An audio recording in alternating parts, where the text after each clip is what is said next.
एवं ये गौर महाप्रभु होचुनी कौन ना ये होचुनी विषय तत्व एवं नित्यानंद प्रभु होचुनी आश्रय तत्व।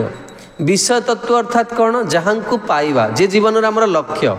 आउ आश्रय तत्व कौन जहाँ द्वारा पाइबा जहाँ अनुगत्य रे आमे पाइबा। तेणु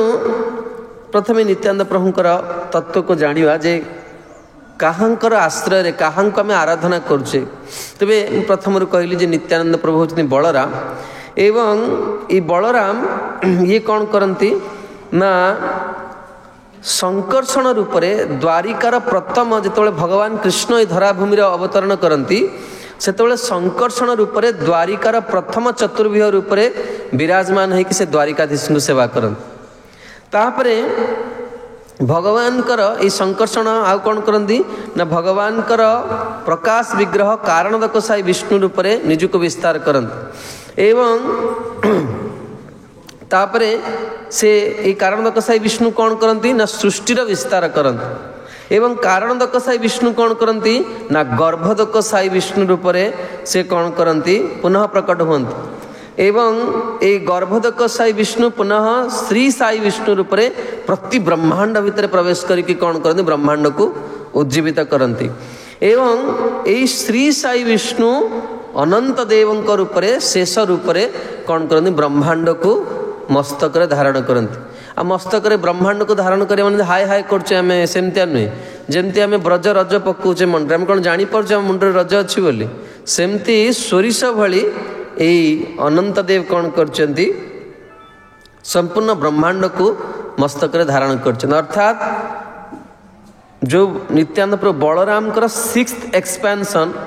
होचनी किए ना अनंत देव तांकर छतम षष्ठतम प्रकाश होचनी अनंत देव सीए मस्तक उपरे कौन करनी पृथ्वी को धारण करचंती एवं तांकर छटा एक्सपेंशन पूर्व बलदेव स्वयं निजे सीए कौन ना नित्यानंद प्रभु रूप रे ए धराभूमि रे प्राकट्य होचंती। तेबे नित्यानंद प्रभु विशेष करी आम मैंने शुणीचे बलराम कथा रे 10 देह रे 10 रूप रे कौन करती भगवान कर सेवा करती किंतु विशेष करी नित्यानंद प्रभु धाम रूप रे प्रकट होती और नित्यानंद प्रभु लीला रूप रे प्रकट होती। नित्यानंद प्रभु को माने नहीं कि भगवान कर कौन हुए संपूर्ण लीला विहार आरंभ हुए। तेबे नित्यानंद प्रभु निजे एक चक्र जो धाम बा वीर चंद्रपुर बा वीरभद्र प्रभु भी शास्त्र रही आमर वीरभद्रपुर वीरभद्र कहती बेंगल रे आ उत्तर भारत रे वीरचंद्र प्रभु कहती। तेबे एक चक्र महिमा शास्त्र रे पूर्वरु अच्छी जमजे नित्यानंद प्रभु प्रकट हैला परे ए धाम रो महिमा प्रकट हैला सेमती नुहे नित्यानंद प्रभुंकर पूर्वरु ही एक चक्र धाम रो कौन रही ना महिमा रही जम देखिया आपण श्रीमद् भागवतम रे सान्निध्यम नित्यदा हरे ए शब्दटा दुईटी जगह लगी गोटे हूँ मथुरा पाई एवं श्रीरंग क्षेत्र श्रीरंगम पाई तेणु अर्थात भगवान से नित्य रुहंती किंतु आम के भाव कथा जे कृष्ण प्रकट होला परे वृंदावन में मथुरार महात्म्य प्रकट है नुहे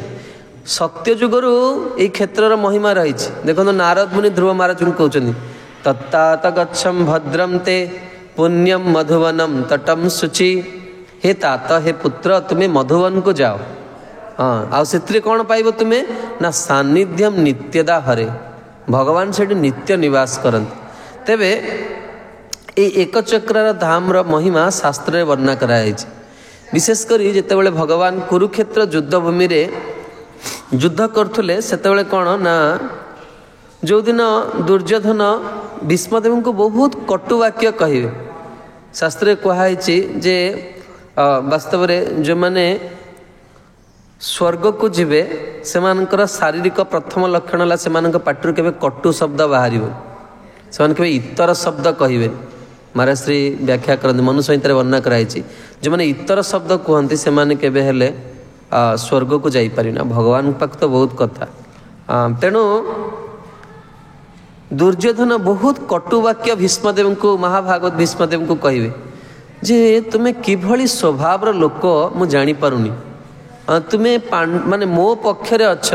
आ तुम्हें पांडव मान को स्नेह कर तुम युद्ध तुम बोधे युद्ध कर इच्छा ना जब तुम युद्ध कर इच्छा नहीं तुम छाड़ दियो कर्ण वर्तमान सेनापति हे ये कहीं कारण देखु आगु केमती थिले भगवान व्यक्तित्व मान भीष्मदेव आम भीष्म पंचक समय भीष्मदेव धारावाहिक कहीचे से रहस्य कथा गुड़िक आम कहीचे कहीं भीष्मदेव ये स्थिति को नेले तेरे जितेबाला कुरुक्षेत्र युद्ध आरंभ है आप भगवद गीतार देखिए प्रभुपाद भावार्थ उल्लेख कर शंख विजय ध्वनि बाजिगला विजय शंख बाजिगला तापर युधिष्ठिर महाराज कौन कर रथर ओह्लैकी बाहर की गले कौरव मान आड़ कौरव मैंने आश्चर्य हो गले यहाँ बड़ कथा नुहे जानते भीष्म युधिष्ठिर महाराज जन धार्मिक लोक किसी भी करता सरेंडर हो पांडव मैंने विचलित हो गए बड़ भाई ना ये कौन करदे ये तो थे जुआ हारिकी आमको बंधारे पकई ये पुणी जाऊँ कौन करदे जदि ये सब कृष्ण सहित सब विचलित हो गए भगवान सहित श्रीधर स्वामी विश्वनाथ चक्रवर्ती आदि वर्णना कर तेणु युधिष्ठिर महाराज कि प्रथमे पितामह भीष्म को जाई प्रणाम कल आ कहले हे पितामह आपण आशीर्वाद दियंतु मु युद्ध रे विजय हेबी सेठी दुर्योधन रथ छिड़ा है युधिष्ठिर महाराज कहते पितामह मत आशीर्वाद दियंतु मु युद्ध रे जितेबी पितामह भीष्म आशीर्वाद देले विजयी भव आ भीष्म केति विजयी भव कहले कहले युधिष्ठिर जब तुम्हें आसिक प्रणाम न करता ताले मु अभिशाप देता तुम से आम जहाँ गोटे अक्षर भी जीवन में शिखि केबे हेले भूल ले तांको उत्तर दवा कथा नुहे नचेत यार परिणामटा कि भयावह हम तुम्हें से कल्पना करें हाँ तेणु सेठी कृपाचार्य भी अच्छा द्रोणाचार्य समस्त युधिष्ठिर महाराज को जो आशीर्वाद देते आप विजय युधिष्ठिर कहले सब बुढ़ा है बुद्धि बुद्धि खराब हो गए पागला हो गए एगुड़ा अरे मो पक्षे युद्ध करने को छिड़ा मुझे सेनापति करी युधिष्ठिर को आशीर्वाद दौरान विजयी हम आ से कथाटा मन रखते दुर्योधन युधिष्ठिर महाराज दुर्योधन मन रखते से आज कहले भीष्मदेव केते कटु कथा कहले बोध हुए तुम युद्ध कर इच्छा नहीं कर्ण को काली सेनापति करी कारण कि तुम्हें तुम सक्षम अनुसार युद्ध कर भीष्मदेव को बहुत कटु कथा बहुत बहुत बाधिला एवं से कहले कालीर सूर्यास्त पूर्व पंचु पांडव मरवे नचेत मु कौन करी ना ये को वरण करी तेरे केम मारी कौ बाण मारे भीष्मदेव प्रतिज्ञा कला भीष्मदेव जो बाण दुर्योधन कौन कले नहीं कि पलि आस भीष्मदेव पाक आपण मैंने समस्ते जानती केमती भगवान अर्जुन को उठेले भीष्मदेव भगवान जो अर्जुन उठे अर्जुन वर्तमान शोइबार समय नुहे उठ उठ उठ अर्जुन उठले कंबल घोड़े कौन है केशव ना तुम्हें जान काली सका कौन हम ना मुझे भावती जे काली सका कौन हम मुझे आपंकर कहीं शरण नहीं कहले पुणी कंबल घोड़े शोई पड़े आ युद्ध क्लांत होगी अच्छे मोर भावियार था युद्ध कौन मुझे शरण कहीं नहीं शोई पड़े भगवान जाए द्रौपदी को डाकिले द्रौपदी को डाकिकी भीष्मदेव पाख ने भीष्मदेव को द्रौपदी प्रणाम कले भीष्मदेव पाटर बाहर अखंड सौभाग्यवती भाव केमती साधुर जीवनटा केम देख द्रौपदी पचारे भगवान तो पूरा शिखे छाड़ी आपण आशीर्वाद देले अखंड सौभाग्यवती भाव आपण तो मारिए बोली मो स्वामी को वर दे तेणु पुणी जा दुर्योधन पाखु नहीं आसवे भगवान सरगुड़िक किंतु से दिन सकाल सूर्य महाभारत वर्णना करा से दिन भीष्मदेव देखादेले आ भीष्मदेव गोटे गोटे बाण 10,000 सैन्य को मारे आ भगवान देखिले आज भीष्मदेव को केही त्रिभुवन भितर कौन हे सामना करि परिबेन आ भीष्मदेव एभली बाण मारिले अर्जुन का आड़ को अर्जुनकर भगवान खाली देखीदेले अर्जुनकर झाड़ खसी पड़ला भगवान सांगे सांगे कौन कले कहले कौन करी आ माने भीष्मदेव का लिटरेली अर्जुन को देह को बाण मारी सारे प्रभुपाद लिखिं भीष्मदेव होती तिमिंगल तिमिंगल जाने गोटे गोटे जहाज गिड़देव से अर्जुन आगे किसी नुहे भीष्मदेव आगे भगवान इतनी आविष्ट होती अर्जुन को मारिदेवे वर्तमान भीष्मदेव भगवान कौन कले ना यही जो यहाँ आचार्य मान टीकार अच्छी भगवान जो रथर डेईबा पूर्व सुदर्शन को डाकिले मार से भीष्म सुदर्शन जमा गले भगवान कहले मार से भीष्म को सुदर्शन जाऊना कारण सुदर्शन केबे भगवान भक्तों उपरे चल भगवान कहले ये मो आदेश मानुनी तापरे भगवान डेईले रथ डेईकी देखला अस्त्र तो धरिबेनि भंगा चक पड़ी भंगा चक पके दौड़ले अर्जुन डेईले सांगे सांगे तापरे भगवान कहते भीष्म तो छाड़बेनि भीष्मदेव जो देखीदे भगवान कहले छाड़ भीष्मदेव पूरा बाण थोई दे कहले हे केशव स्वागत आपण एइथिपाई तो जीवन मारी मार मु चिड़ा अर्जुन भगवान गोड़ को धरिकी बाँ पाद को धरी घोषारी नेले भगवान भगवान जो डेउछे पृथ्वी पृथ्वी माता कंपित होगा लगुच भगवान दौड़ अर्जुन को धरी अर्जुन भगवान गोड़ धरते घोषारी ने भगवान एत आवेश अच्छा अर्जुन कहते हे केशव आपणकर सम्मान को जग आप प्रतिज्ञा करते अस्त्र धरबे वर्तमान विपक्षर योद्धा मैंने हसिले आपण अर्जुन चिंता कर भगवान को कहीं निंदा करतुनि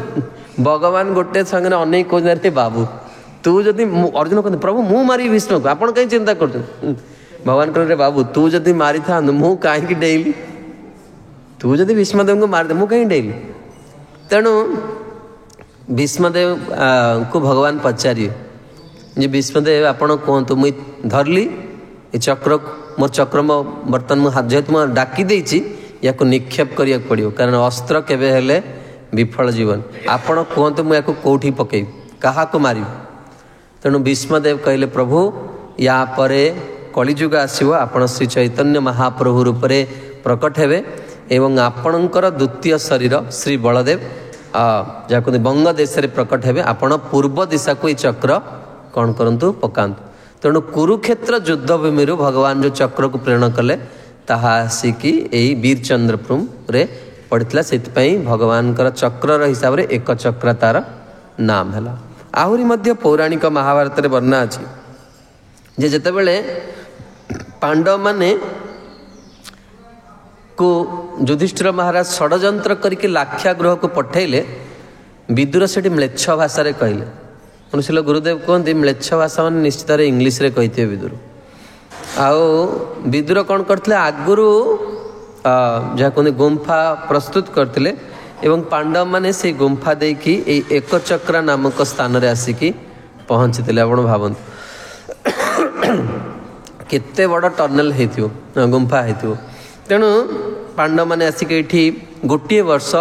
अतिवाहित करते एवं आपण माने बड़ प्रसिद्ध से चरित्र जानती एक चक्रा रे जो ये थिला बकासुर को भगवान बकासुर हाँ बकासुर को भीमसेन बद्ध करते जड़े ब्राह्मण दंपति गृह पांडव माने रहुले एवं से बकासुर मनीष मानक आसी खाई जाए तेणु गाँव लोक मैंने सहित जाइए माने चुक्ति करते जे से माने भोजन आ जड़े मनीष देवे खाया एवं से ही दिन ये जो ब्राह्मण परिवार थे घर पाली पड़ला तेणु तांका घर भितर स्वामी कहूँ मु जीवी पत्नी कहूँ मु जीवी एवं तांकर गोटे मात्र पुत्र सी कहूँ मु जीवी परस्पर विकल ही क्रंदन कर किए जीव निश्चित जी हेले जन जीवा पड़े परिवार भर तेणु परस्पर कौन कर सब्यस्त कर गले तुम किसी असुविधा हेनी तेणु मु जा दरकार यहीपरि भाव में महाराणी कुंती तांकर दुख शुणिकी जो जाइए महाराणी कुंती कहते देख आम आपण घरे अतिथि होकर रहीचु आपण को एत साहय कर मोर कर्तव्य मुझे आपण को किसी सेवा करी तेणु महाराणी कुंती कहते तुम तो गोटे पुओ सी कहीं जीव मोर 5टा पुओ मोर गोटे पुओ जीव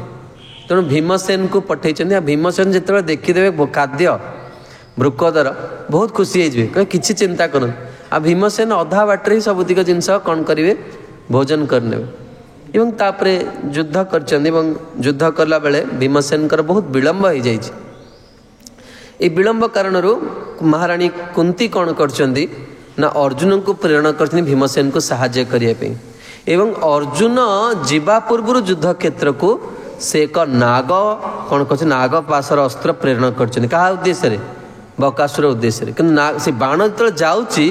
बाण देखुचे भीमसेन कौन कर बकासुर को बद्ध करिकी फेरी तेणु बाण ये जो गला बाण से कौन है ना से रहिला एवं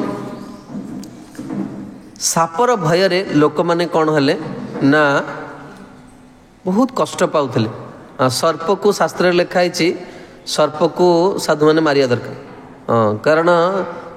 बहुत सुंदर कथा अच्छी श्रील भक्ति सिद्धांत सरस्वती ठाकुर प्रभुपाद आम जोटा पीसी माँ बाड़ी आपड़ गले आज भी देखिपारि से लीलाटा भी लिखाई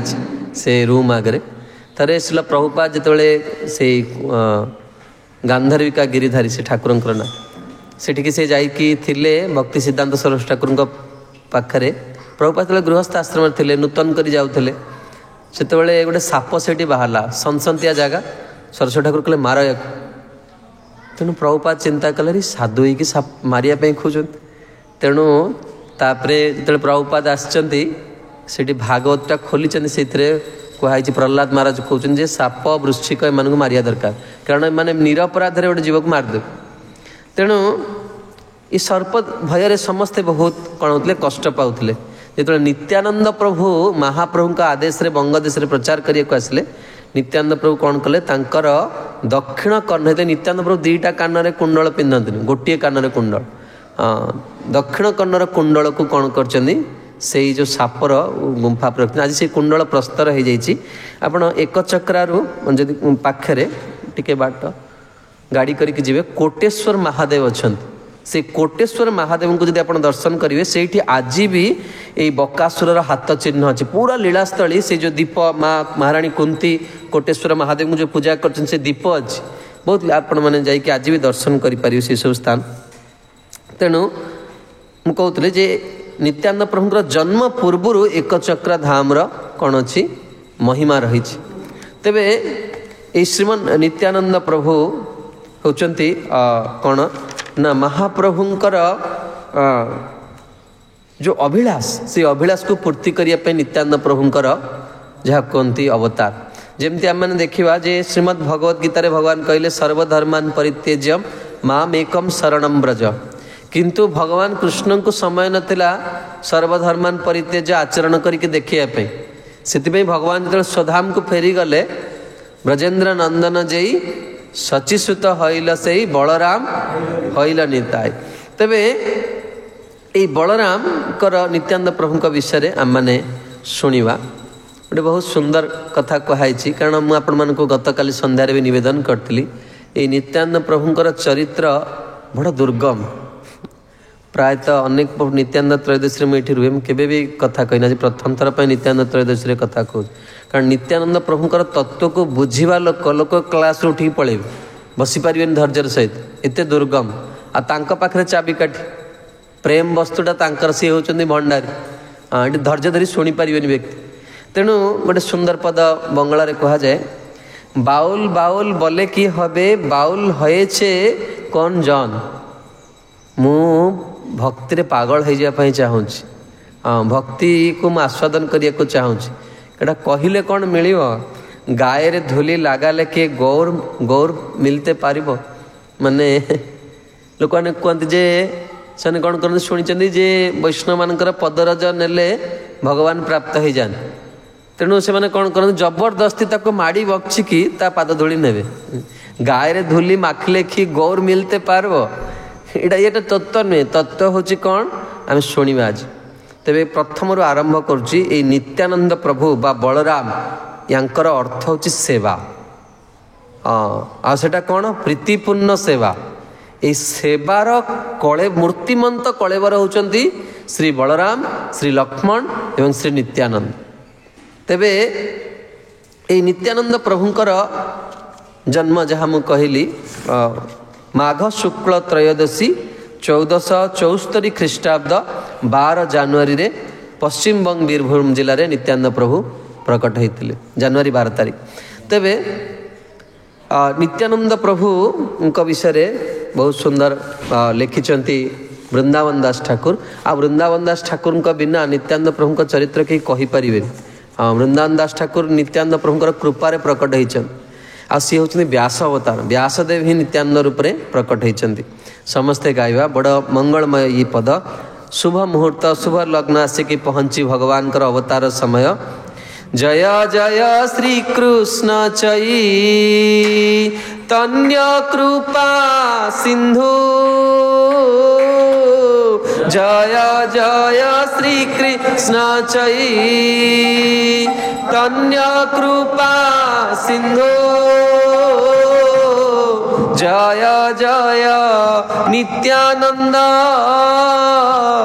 अगतिर बंधु। जय जय नित्यानंद अगतिर बंधु। जय जय द्वैत चंद्र जय जीवंधन प्राण जय द्वैत चंद्र जय जीवंधन प्राण जय श्रीनिवास गदा धरेर निदान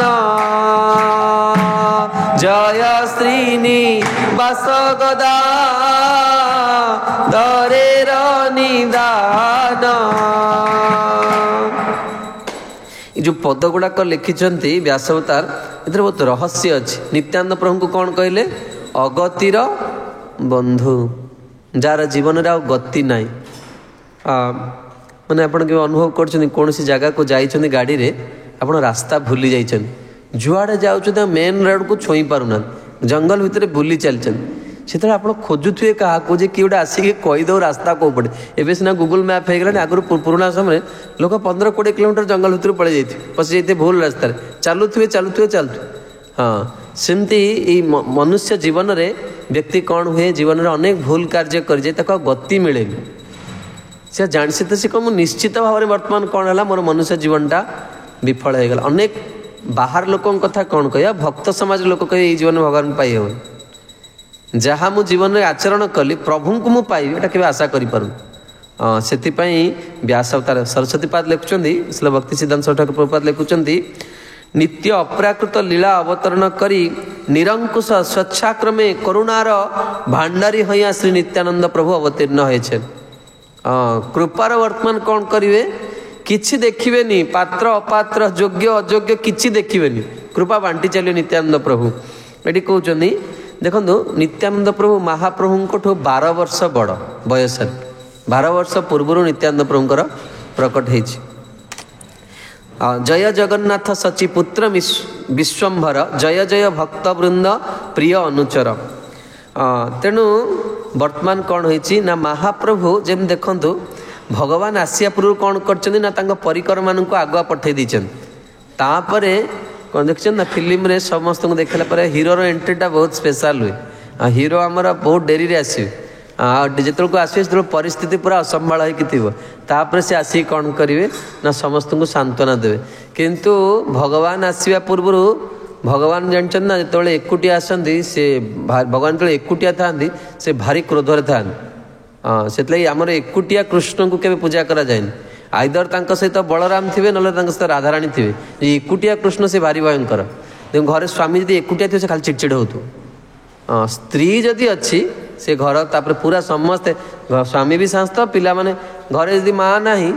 से छुआ तक बापा को देखी खाली डरुथ खाली माने विरक्त हो छुआ निजे रागुथ। माँ जदि अच्छी बापा भी शांति पिला भी शांति समस्ते खुशी। तेणु शक्ति सहित शक्तिमान कौन करिया दरकार आराधना करिया दरकार। तेणु नित्यानंद प्रभुंकर आविर्भाव नहले लीला रसर आस्वादन हेबन। संध्या समय आम आस्वादन करछे किभली नित्यानंद प्रभु को अपेक्षा करिके अछन्ति महाप्रभु जे नित्यानंद प्रभुंकर आसिला परे कौन हम प्रेम बंटा जीव। नित्यानंद प्रभु माने प्रेम प्रेम को बांटे जो वस्तु को ब्रह्मा शिवंकर भी दुर्लभ वस्तु ताको बांटे। गोटे बहुत सुंदर उदाहरण मन को आसला ये कहते जे ये नित्यानंद प्रभु किभली व्यक्तित्व गोटे कथा कहूँ कहीं भावेनि जे जड़े भगवान को माने कठोर कहीकि आउ जन को करुणामय कहूँ उद्देश्य से नुहे। जब हम देखा प्राचीन समय रे जो पढ़ेबार शैली सब परिवर्तन हुए जगत परिवर्तनशील। प्राचीन समय रे भक्ति सिद्धांत सरस्वती ठाकुर प्रभुपाद ये चैतन्य भागवत देखते केते बड़ ग्रंथ यहाँ कंठस्थ कलापर हरिनाम दीक्षा दिया होता। केते जन दीक्षा ने कहले आप भावतु सरस्वती ठाकुर शिष्य मान केमती स्थिति थिला गोटे ग्रंथ कंठस्थ कलापर हरिनाम दीक्षा दिया होता। आ ब्राह्मण दीक्षा कथा 64 माला जप न कले गुरु सहित कथा हो पारे किछ जन शिष्य एकादशी 3 दिन दशमी दिन भक्ते एकादशी निर्जला रात्रि जागरण द्वादशी दिन भक्ते लोक कहे आज्ञा भक्ति फक्ति था आम बहुत सुखरे अच्छु आमर किसी असुविधा होनी भगवान आमको बहुत दया कर तुम काम है बाबाजी तुम किसी नहीं तुम्हें कर। किंतु प्रभुपाद समय आसिले 16 माला जप करदे एकादशी फिस्टर व्यवस्था करदे आ सेवा करने से आचार्य से शास्त्र परंपरा को नहीं। तेणु से भाव में कथा को बुझे जिते आम देखिए बलदेव लीला बलदेव होती आदि गुरु। बलदेव जो कौन कले ये कुरुक्षेत्र युद्ध आरंभ है सी भगवान को डाक कहले स्वाभाविक देख कृष्ण आम भगवान आ भगवान सब निरपेक्ष रही भगवान के पक्षपातता करते तेणु आम ये युद्ध में आम आत्मीय स्वजन मैंने युद्ध कर शिष्य मैंने युद्ध करें केमती जन को कौन करवा साहाय्य करके आउ जन को ये करवा तेणु मुझे बर्तमान तीर्थ यात्रा जाऊँ तुम्हें भी मो सहित आस हम सब कहे जे भक्त है कि आम प्रभु स्वभाव विषय शुणा दरकार वास्तव में कृष्णकर यही गुण को जब आप शुणे कृष्ण छड़ा क्या पाखरे निज मन को दे पारे भगवान एभली भगवान भरी सभा भितर कहले हे दाऊ मुझे प्रतिज्ञा करी कहूँ मु निरपेक्ष रही मुझे भी युद्ध में अस्त्र धरबी हाँ मुझे क्या बद्ध करी किंतु मु भरी सभा समस्त आगे प्रतिज्ञा करुँची मु अर्जुन को केबे भी जीवन में छाड़बी मु अर्जुन पक्षे सबु बेले रही मु अर्जुन को छाड़ी कि रही पारि ये हूँ आम प्रभु आउल प्रभुपाद से लिखिं टीकार जे अर्जुन को जमती भगवान केबे भी छाड़ती आमको भी केबे छाड़ती केवल दुर्भाग्य होची आम ये वार्ता आज पर्यंत पाई पार्ले शुणी पार्ले आ दुर्भाग्य शुणिला पर भी आम ताको हृदय धारण कर पार्ले आज से तिथि जो तिथि रे आमे माने हमर गोटे कथा कह जाए कि खराब भाविनी इस्कन को आसी जे पतला रहीगला ना भक्त भक्ति करी जे पतला रहीगला बुझे पड़े मैन्युफैक्चरिंग डिफेक्ट किसी अच्छी हाँ कारण ये आसला माने मन प्रसन्न रमती प्रसाद मिल माने व्यक्ति मोटा हम ही हम आज जमी आप बहुत टंका रोजगार कले सब टंका उड़ेदेले गरुड़ पुराण बहुत बहुत सुंदर भाव भगवती महालक्ष्मी नारद को कही अर्थर केमती व्यवहार करने दरकार अर्थ समस्त को प्राप्त हुए तार केम सद्व्यवहार करने दरकार बहुत टंका रोजगार कले सब उड़ेदेले किछि प्रकृत में कौन है सद्व्यवहार लगिलानी कौन है जीवन मूल्य जनकर टे मन टे खराब हो गला से भुवनेश्वर मंदिर रे भिकारी मैंने बसन ना मंदिर आगे देखते 4 जन भिकारी बसन मंदिर आगे जन कहला बाबू दियो से कौन कला प्रथम 100 टंका देला से देखी खुशी हुआ टंका दियन तापर दिन सी पुणी आसी मुंड खराब कहला बाबू दियो 500 टंका मांगिल तुम कहला तापर दिन पुणी आसला कहला बाबू दियो तापर 2000 टंका ताऊ देला कहला काली जदि मागिबी मते पैसा तो गुली मार देबी हाँ बुझ पड़छनी किंतु बर्तमान ये उदाहरणटा हसैया मुझे कहूनी ये उदाहरण बहुत तारतम्य रही भगवान बलदेव जिते तीर्थ यात्रा को गले कहले कौन पर ये युद्ध में रही काले राग हम मारदेवे तीर्थ यात्रा को गले तीर्थ यात्रा गला बेलू ऋषि मैंने कौन कर रोमहर्षण को गुरु रूपे वर्ण करिकी कौन कर कथा शुणुचन भगवान बलदेव जाइए पहुँचले रोमहर्षण देखिले ये जो व्यासासन यहाँ गोटे काठर आसन नुहे ये व्यासासन रे बसिया पूर्व व्यक्तिर बहुत योग्यता थिबा दरकार व्यासासन बहुत व्यासासन रे बसिवार 2.5 घंटा पूर्व व्यक्ति पानी पीबनी भोजन करबनी से कथार सब नियम थाए आजिकल आम मैंने स्नेह बंधन रे पड़ी कि बहुत विपद को साधु मैंने वर्ण करन हम परम पूज्य भक्ति गुरु नारायण स्वामी महाराज को पचारूली महाराज कौन करिए महाराज कहले आम स्नेह पाई आम जीवन में कौन करछे कष्ट को साधु मान से किसी कष्ट स्वीकार करियो लोक मैंने बाह्य लोक तार कौन जान सी भावी मैंने बड़ मत जन बड़ आसन में बस बड़ फूलमाला पकई से जानी साधु कौन करे ना तुम पाप को से निजे नहीं कि तुमको स्वीकृति प्रदान करे हाँ से लगी परम पूज्य भक्ति धीर दामोदर स्वामी महाराज कहले लोक डोनेशन देकी भावती मुझे किणी नेली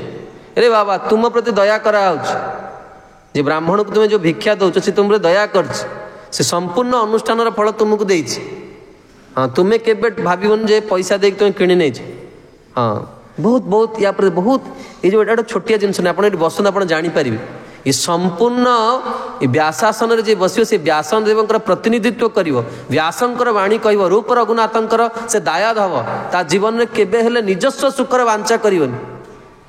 मन रक्षा कौन अच्छी जार टे मेधा शक्ति अच्छी से मन रखिपर आम भुवनेश्वर जो कथा कहने सिलेक्शन हुए इस्कन यही सब पॉइंट को देखिए कौटी खाऊच कौन वस्त्र पिंच तुम लुगा चेक करियो से माने कौन घरे खाऊच केन प्रसाद पाओ तापर तुम्हें व्यासासन में बस कारण तुम्हें प्रभुपाद देखो प्रिचिंग इज द एसेंस वाइज लिखिन किए प्रचार करियो जी आसला से कौन प्रचार कर दो ना कौन आपड़ जाऊँ प्रिचिंग करिया बुक स्टॉल लगेले गीता प्रेस भी स्टॉल लगी बहुत ऑथेंटिक श्रीधर स्वामी भी स्टॉल लगी गौड़िया मठर भी स्टल लगी आप प्रभुपाद गीता को सेल करेंगे यदि आप कहीदे से गीता भूल बोले ताले आप शुद्ध साधु पाखे अपराध करेंगे बुझीपार से प्रभुपाद प्रिचिंग इज द एसेंस पैसे कहते प्रचार करने को से संपूर्ण तत्व सिद्धांत उपर स्थिर होकर छाड़िया दरकार नचेत तुम कौन हम ना संपूर्ण परंपरा कलंकित हम तेणु बड़ गुरुत्वपूर्ण विषय ये व्यासासन जो मैंने बसती भगवान सहित तुलना करा जाए से वर्तमान सेतिक समय पाई से कहार प्रणाम योग्य नुहे से क्या प्रणाम करें से समय तेणु व्यासासन के उठे व्यासासन के खाली रही व्यासासन से उठी क्या प्रणाम करें जिते बड़ बसवा देखो सुखदेव गोस्वामी जो बसिले सिंहासन उपर से गुरुदेव बसते व्यासदेव से बसते भगवान निजे थे परशुराम थे आहरी अनेक गुरुजन से कि सुखदेव गोस्वामी जो आसले यथायोग्य सम्मान समस्ते छिड़ा है कारण यहाँ हूँ वैदिक भगवान निजे परंपरा को प्रतिष्ठा कर तेणु रोमहर्षण कौन कले ना जो बलदेव आसले सी उठले से कहले व्यासासन के उठा कथा नहीं बलदेव कौन कले देखिले कि बाप रे ये कितने अभिमानी लोकटार ठीक अच्छे आउ किए आसले सीना उठे भगवान आसी उठे तेणु कहले ये आ बचार अधिकार ना देखो सेठी मारे बोली कहीकि आसिले कुरुक्षेत्र युद्ध में क्या मारे बोली कहीकि आसिले बलदेव भारी सीधा लोक पूरा ऑन स्पॉट डिसीजन किसी बुला बंका कथा नहीं भूल कर भूल आपण से भगवान को सेवा भगवान को जहाँ सही लक्षण पाखे टिके भूल करिए ऑन स्पॉट तुमको पनिशमेंट मिले सेट माने अल्टर बाहर को बंद आप आसपारे सेठ गुरु पाखे जमा एपट सेपट कथा नहीं सी पूरा सीधा लोक सीधा धरले मारे केमती तो हल लंगल काढ़ले सीना मारे कौन कले गोटे घास को धरले जीवन शक्ति कर मारिदे साधु मान कहले हे प्रभु आपण कौन कले आम पा एतिकी वर्षर संकल्प नहीं कथा शुणु आम नियम भांगीगला आम नियम के भांगिया कथा नुहे आध्यात्मिक जीवन साधक जी भोगीर कथा कहु जे साधक ता जीवन प्राण हूँ तार नियम मु जेते पर्यंत मो शरीर असुस्थ हैनी मु नित्य ये नियम रे व्रती हेली तो बेश दिया ना गुरु तुमको ये जिनस गुड़ा कहे एत साधारण जिनस नुहे तुमको नित्य यहाँ करिया पड़े तुम्हें केबे निजस्व सुखर कथा चिंता कर तुम्हें साधु हो पार हाँ ताहले तुम्हें जगतर उद्धार भार तुमको दि जाए ताहले तुमको परंपरार कौन हम शक्तिटा ट्रांसफर हम तुम पाक तेणु आम शिल गुरु आज तिथि जदि से गुरु को स्मरण न करा जाए ना से तो साक्षात नित्यानंद प्रभुंर कलेवर ही शिल गौरन स्वामी गुरुदेव कहते ये स्थितिटा बड़ा भयंकर स्थिति जो मैंने वास्तव में विद्या न थाए से मैंने कौन करते गर्व करते सा विद्या जा ददाति विनय प्रकृत विद्या तार हृदय देखुना गुरुदेव स्थिति केमी केते विनय गुरुदेव कहते तुम्हें मो पे करें कहीं विद्यार अधिकारी थे मैं भी गोटे बहुत सुंदर वेदार गोटे ये पाठ करी प्रति जो गुणावली दिखाई साधुर से गुड़ा पढ़ला बेले मत गुरुदेव कथा तांकर मंगलमय चरित्र मो आखि आगे झलसी उठला कि व्यक्तित्व थे से सब कारण तुम दैन्यता ना विद्या ना से तुम्हें अहंकार कर शिल प्रभुपाद जो शिल गौरव स्वामी गुरुदेव कहले गौरव गोविंद तुम्हें मठर दायित्व नब तुम आनुगत्य मंदिर तैयारी हम गुरुदेव सागे सागे पलैले गुरुदेव जीवन चरित्र लिखाई 3 वर्ष 7 मास प्रथम भगवत साक्षात्कार होता गदैगिरी प्रथम थर साक्षात रूप से कृष्ण को देखी ये पंचभौतिक शरीर में भगवान को तेज को सज्ज करने संभव नहीं से भगवान गुरु रूप से आसती किंतु जी गुरु भगवान को ही नेत्र देखी से भाई किए जगत में अच्छा केवल कतिपय लोक इन सब हाँ साक्षात रूपे भगवान सहित देखाई सी जो गुरु कहते तुम आनुगत्य मंदिर हम से पछू पलि आस कहले ना मुझे दायित्व नहीं पारि आ गुरुदेव अनेक जीवन चरित्र से कही कि कष्ट हुए प्रचार करवाटे जगत लोक देखुं ना केते पाप कर आसो जगाई माधाई चरित्र में महाप्रभु जो जगाई को ग्रहण करेंगे व्यासअवतार वृंदावन दास ठाकुर लिखते महाप्रभु कला हो भगवान कला हो जीव कम पाप कर तार अर्थ को तार सम्मान को तुम्हें पचईदेव ये तो सामर्थ्यवान लोकंर काम भाई हाँ ये साधारण मनुष्यर मरण धर्मा मनुष्य केवे करें से आमर जो गुरु आचार्य मैंने इस्कन अच्छा केते शक्ति आप चिंता कर आमभली हीन जीव मान को से माने भगवान को सेवार लगे दीचन गोटे वीडियो अच्छी प्रभुपाद आप देखिए प्यारिस रे प्रभुपाद से ठाकुर जो ना देते ये सहस्र नाम भितर भगवान ना भी कौटी ना राधा प्यारीश्वर कौटी शुणी एमतिया ना तो सहस्र नाम भितर गोटे भी ना नहीं से आम संप्रदायर महिमाटा जाना दरकार 3 जन मंदिर भक्त अच्छा 2 जन 3 मासर भक्त आउ जड़े नुआ आज आसी ब्राह्मण दीक्षा दिहला पूजारी पशाला प्रभुपाद लिटराली से कांदी आप देखिए से भिडटा प्रभुपाद लिटराली कांदुंट कहते हे प्रभु मुझे आपण सेवार रखिली आपण या योग्य करी आपण सेवा नि अनेक समय मोर ये भावनाटा आसे बाबरे कौन ये मंदिर अवस्था आम कौन करुचे कहार ये जगत में वास्तव में प्रभुंर सेवा कर इच्छा ना उत्सव आज किभली मन हवा कथा आज मु कृपा पाइबी ये संसार समुद्र तरीजी कौन करी कि सेवा करी जहाँफल नित्यानंद प्रभु दया दृष्टि ए बाहर प्रभु से मत दया दृष्टि देखिए मुझे मोर हृदय को निर्मल करी जहाँ को आह्वान करी कार ना श्रील गुरुन से गुरुदेव यही पदरे कहते ये अगतिर बंधु पदरे गुरुदेव प्रथम गोटे स्तुति कर से कहते जे जार जीवन में किसी आशा ना से नित्यानंद प्रभु को वरण करिया दरकार जे ना मोर जीवन में मुझे कामासक्त मुझे क्रोधी मोर एत खराब गुण अच्छी मु प्रभु के पाइपर से नित्यानंद प्रभु को भजन कर दरकार से व्यक्ति कौन हम ना भगवान को पाइज आप देखिए प्रभुपाद कहते छोट पिला विदेश लोक मैंने केमती चॉकलेट आनिक दौरान आइसक्रीम आनिक दौरान पूजारी नहीं कि प्यारीश्वरी पाटे लगौचे आनिक दौचे सब से ठाकुर आगे खाऊ प्रभुपाद कहले मुझे यही को ग्रहण कली आपण या योग्य करी यांकटू सेवा ने तेणु आम बेले बेले भावु जे ये रामजी बड़ करुणामय आम भली शास्त्रार्थ हुए बेले बेले मंदिर आम बेले बेले कथा चिंता करूँ सबू अयोग्य लोक ये पहुँचते भगवान कौन कर योग्य करके जन जन को छाड़ुंट फिल्ड उपरको जार जी पात्रता जी जी शोध नहीं पार से कथा कह भाई आम कहीं शुद्ध भक्त नुह तेणु ये कहते पूर्वे श्री अनंत चैतन्य ज्ञाय राढ़े अवतीर्ण हई आछे न लीलाय हाड़ ओझा नामे पिता माता पद्मावती हाड़ ओझा नामे पिता माता पद्मावती एक चक्रा नामे ग्राम गौड़ेश्वर तती एक चक्रा नामे ग्राम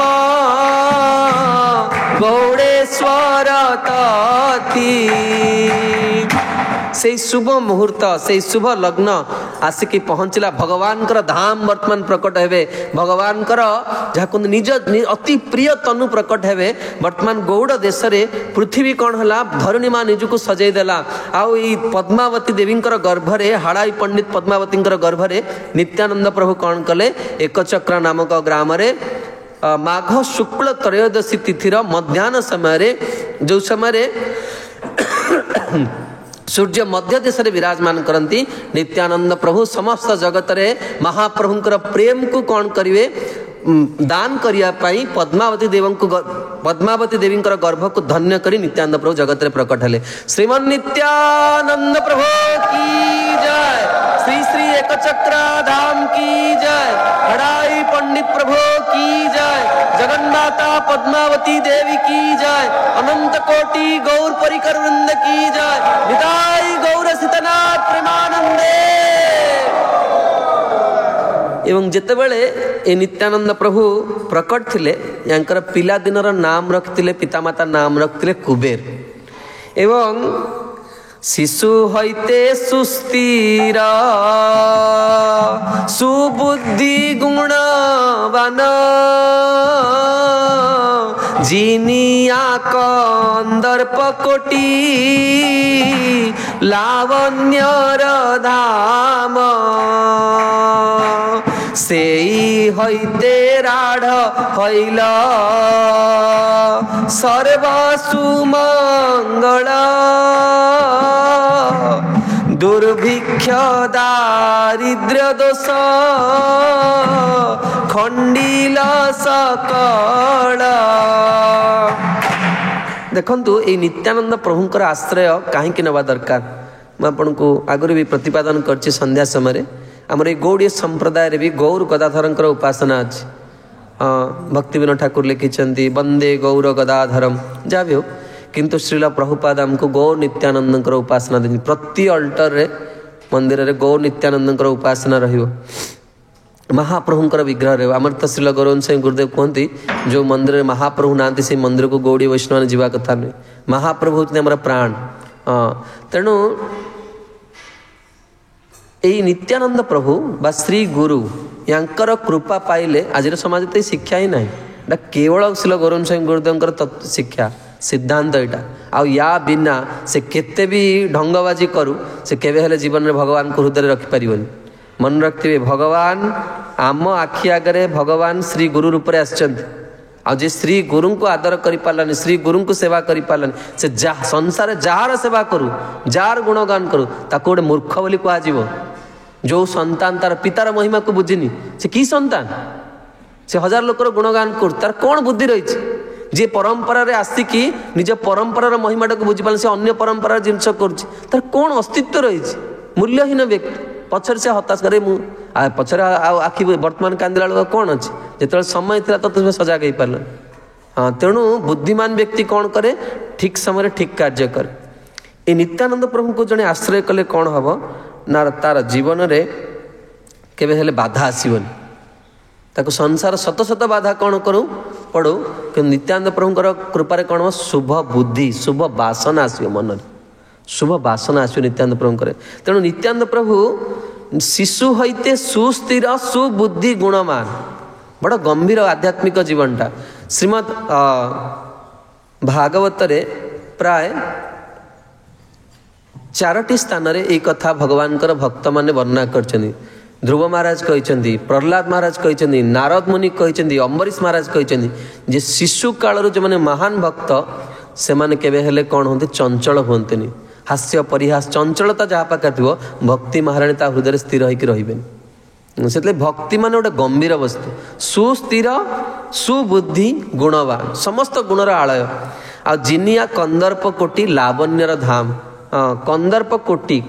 କୋଟିର ଉପମା ଦିଆହେଇଛି। ଗୋଟିଏ କନ୍ଦର୍ପର ବେଗକୁ ସହିପାରୁଛେ ନା? ଜାଣନ୍ତି ନା, ଯେଉଁମାନେ କାମଦେବ ଯେତେବେଳେ ଆସନ୍ତି ତାଙ୍କର 5ଟା ଅସ୍ତ୍ର ନେଇକି ଆସନ୍ତି। এই 5ଟା ଅସ୍ତ୍ରରେ ଏ ତ୍ରିଭୁବନରେ କେହି ନାହିଁ ଯେ ସେ 5ଟା ଅସ୍ତ୍ରକୁ ସଜ୍ଜ କରି। ଆମମାନଙ୍କ ପାଇଁ ଅସ୍ତ୍ର ଆସେନି, ଶ୍ରୀ ଶିବଜୀ ଆଉ ଋଷିମାନଙ୍କ ପାଇଁ ଅସ୍ତ୍ର ଗୁଡ଼ାକ ଆସେ। ଆଉ ତାର ପ୍ରଥମ କାମର ବାଣ ହେଉଛି ଆମ୍ର। 5 ପ୍ରକାର ବାଣ କାମବାସନା ଆସେ ନା, ତା ପୂର୍ବରୁ 5ଟା ସ୍ଥିତି ଆସେ। ଆଉ ଆମେ ଯେଉଁ ସନ୍ଧ୍ୟା ବନ୍ଦନ କରୁଛେ ଏଇ 5ଟା ଜିନିଷକୁ ଜୟ କରିବା ପାଇଁ ଆମେ ସନ୍ଧ୍ୟା ବନ୍ଦନ କରୁଛେ। ତା ଦେହରେ ଗୁରୁ କୃପା କରି ସେଇ ଜିନିଷଟାକୁ ଦିଅନ୍ତି ଅସ୍ତ୍ର ରୂପରେ, କିନ୍ତୁ ଆମେ ଦୁର୍ଭାଗ୍ୟବସ୍ଥା ଏସବୁ ଜିନିଷ ଆମେ ଜାଣୁନି। ତେଣୁ ମାନେ ଆପଣ ଦେଖିବେ ଯେତେବେଳେ ଶିବଜୀଙ୍କୁ କ'ଣ କରନ୍ତି? କନ୍ଦର୍ପ ଆକ୍ରମଣ କରିଛନ୍ତି, କେମିତି ସେ ତାଙ୍କର ପଞ୍ଚବାଣ ପ୍ରୟୋଗ କରିଛନ୍ତି। ତେଣୁ ଏଠି କହୁଛନ୍ତି କୋଟି କନ୍ଦର୍ପ, ଗୋଟିଏ କାମ ବର୍ତ୍ତମାନ ତାର ଶରୀର ନାହିଁ, ସିଏ ଯେଉଁ ପ୍ରଭାବ ପକାଉଛି ପ୍ରଭୁପାଦ ଲେଖିଛନ୍ତି ସମ୍ପୂର୍ଣ୍ଣ ଜଗତ ସେଇଥିପାଇଁ ଚାଲିଛି। ଯଦି ସେଇ ଜିନିଷଟାକୁ ୱିଡ୍ର କରିନିଆହବ ଜଗତରେ କେହି କିଛି କରିବେନି, ସବୁ ଘରେ ଶୋଇବେ କେବଳ ତାରି ପାଇଁ। ସେ ଗୋଟିଏ 2 ମିନିଟର ସୁଖ ପାଇଁ ସମ୍ପୂର୍ଣ୍ଣ ଜଗତ ଏଇଭଳି। ଗୋଟିଏ କନ୍ଦର୍ପ, ଗୋଟିଏ କାମଦେବର ଏତିକି ଶକ୍ତି, ଜଗତକୁ ପକଉଛି ନଚଉଛି। କେଡ଼େ ବଡ଼ ବୀର ହଉ, କେଡ଼େ ବଡ଼ ଜ୍ଞାନୀ ହଉ, କେତେ ବଡ଼ ବକ୍ତା ହଉ, ସେ ଜିନିଷରୁ କେହି ମୁକ୍ତ ନାହିଁ ବାବା। ଆଉ ଯଦି କୋଟି କନ୍ଦର୍ପ ହେଲା ତାର ଅବସ୍ଥା କ'ଣ ହେବ? ଆଉ ନିତ୍ୟାନନ୍ଦ ପ୍ରଭୁ କୋଟି କନ୍ଦର୍ପର ରୂପ ନେଇକି ଆସିଛନ୍ତି, ଅର୍ଥାତ୍ ତାଙ୍କୁ ଯିଏ ଦେଖୁଛି ଆଉ ନେତ୍ର ଫେରେଇକି ପାରୁନି। ଆଉ ତା ଭିତରେ ନିତ୍ୟାନନ୍ଦ ପ୍ରଭୁଙ୍କର ଅନେକ ପ୍ରେମୀ ଅଛନ୍ତି, କିନ୍ତୁ ଗତକାଲି ରାତିରେ ବି କହିଥିଲି ଏଇ ହାଡ଼ାଇ ପଣ୍ଡିତ ହେଉଛନ୍ତି କିଏ ନା ବାବା ଦଶରଥ।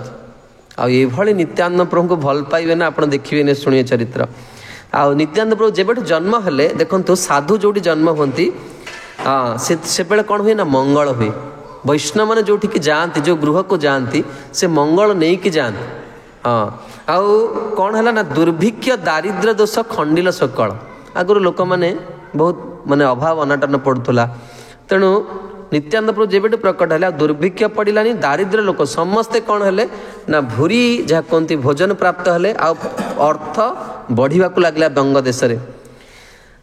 ଯେଦିନେ ଜନ୍ମିଲା ନବଦ୍ୱୀପେ ଗୌରଚନ୍ଦ୍ର, ରାଢ଼େ ଥାକି ହୁଙ୍କାର କରିଲା ନିତ୍ୟାନନ୍ଦ। ଆମେ ଶୁଣିଛେ ମହାପ୍ରଭୁ ଯେତେବେଳେ ପ୍ରକଟ ହେଲେ କିଏ ପ୍ରଥମେ ଜାଣିଲେ? ସୀତାନାଥ ଜାଣିଲେ, ଅଦ୍ୱୈତ ଆଚାର୍ଯ୍ୟ ପ୍ରଭୁ ଜାଣିଲେ। एपटे किंतु नित्यानंद प्रभु भी जानीपारे जे वर्तमान प्रभु कौन है केमती अभिन्न तन्वय मैंने केम जानीपारे तेणु अनंत ब्रह्मांड व्याप्त हईला हुंकारे मूर्छागत हईल जेन सकल संसार। हाँ नित्यानंद प्रभुଙ୍କର हुंकार शुणिकी कहीं रहीपर गोटे नित्यानंद प्रभुଙ୍କର हुंकार कथा कौन कहबी आम तो बर्तमान माइक्रोफोन कहचे माइक्रोफोन इस्कन बहुत बहुत ठीक माइक्रोफोन थाए महाराष्ट्र गोटे क्लास रे कही इस्कन एत बड़ गोटे धनाढ़ माने ये गोटे ठीक माइक्रोफोन मिलवा बहुत कष्ट ये किंतु आमे माइक्रोफोन साहाय्य नौचे मु बेले भावे सुत गोस्वामी केमती कथा कहते बा सुखदेव गोस्वामी केमती कथा कहती एत लोक बसिकी निर्विघ्न रे जंगल भितर श्रवण कर तेबे जड़े महान वैष्णव गौड़ीय वैष्णव आचार्य अच्छा से आमर ये नवद्वीपर गंगा तटरे जय निताई बोली डाकती आर ध्वनि आमर जो रही शेष कौन से जगह ना कर्नाटक माने आमर केरल रे हाँ नहीं नहीं से जो लास्ट पॉइंट नदी समुद्र अच्छी हाँ धनुषकोटी पाखरे आगु को जहाँ भी हो सेठी जाती लोक मैंने दर्शन करने विवेकानंद गोटे बड़ आज्ञा कन्याकुमारी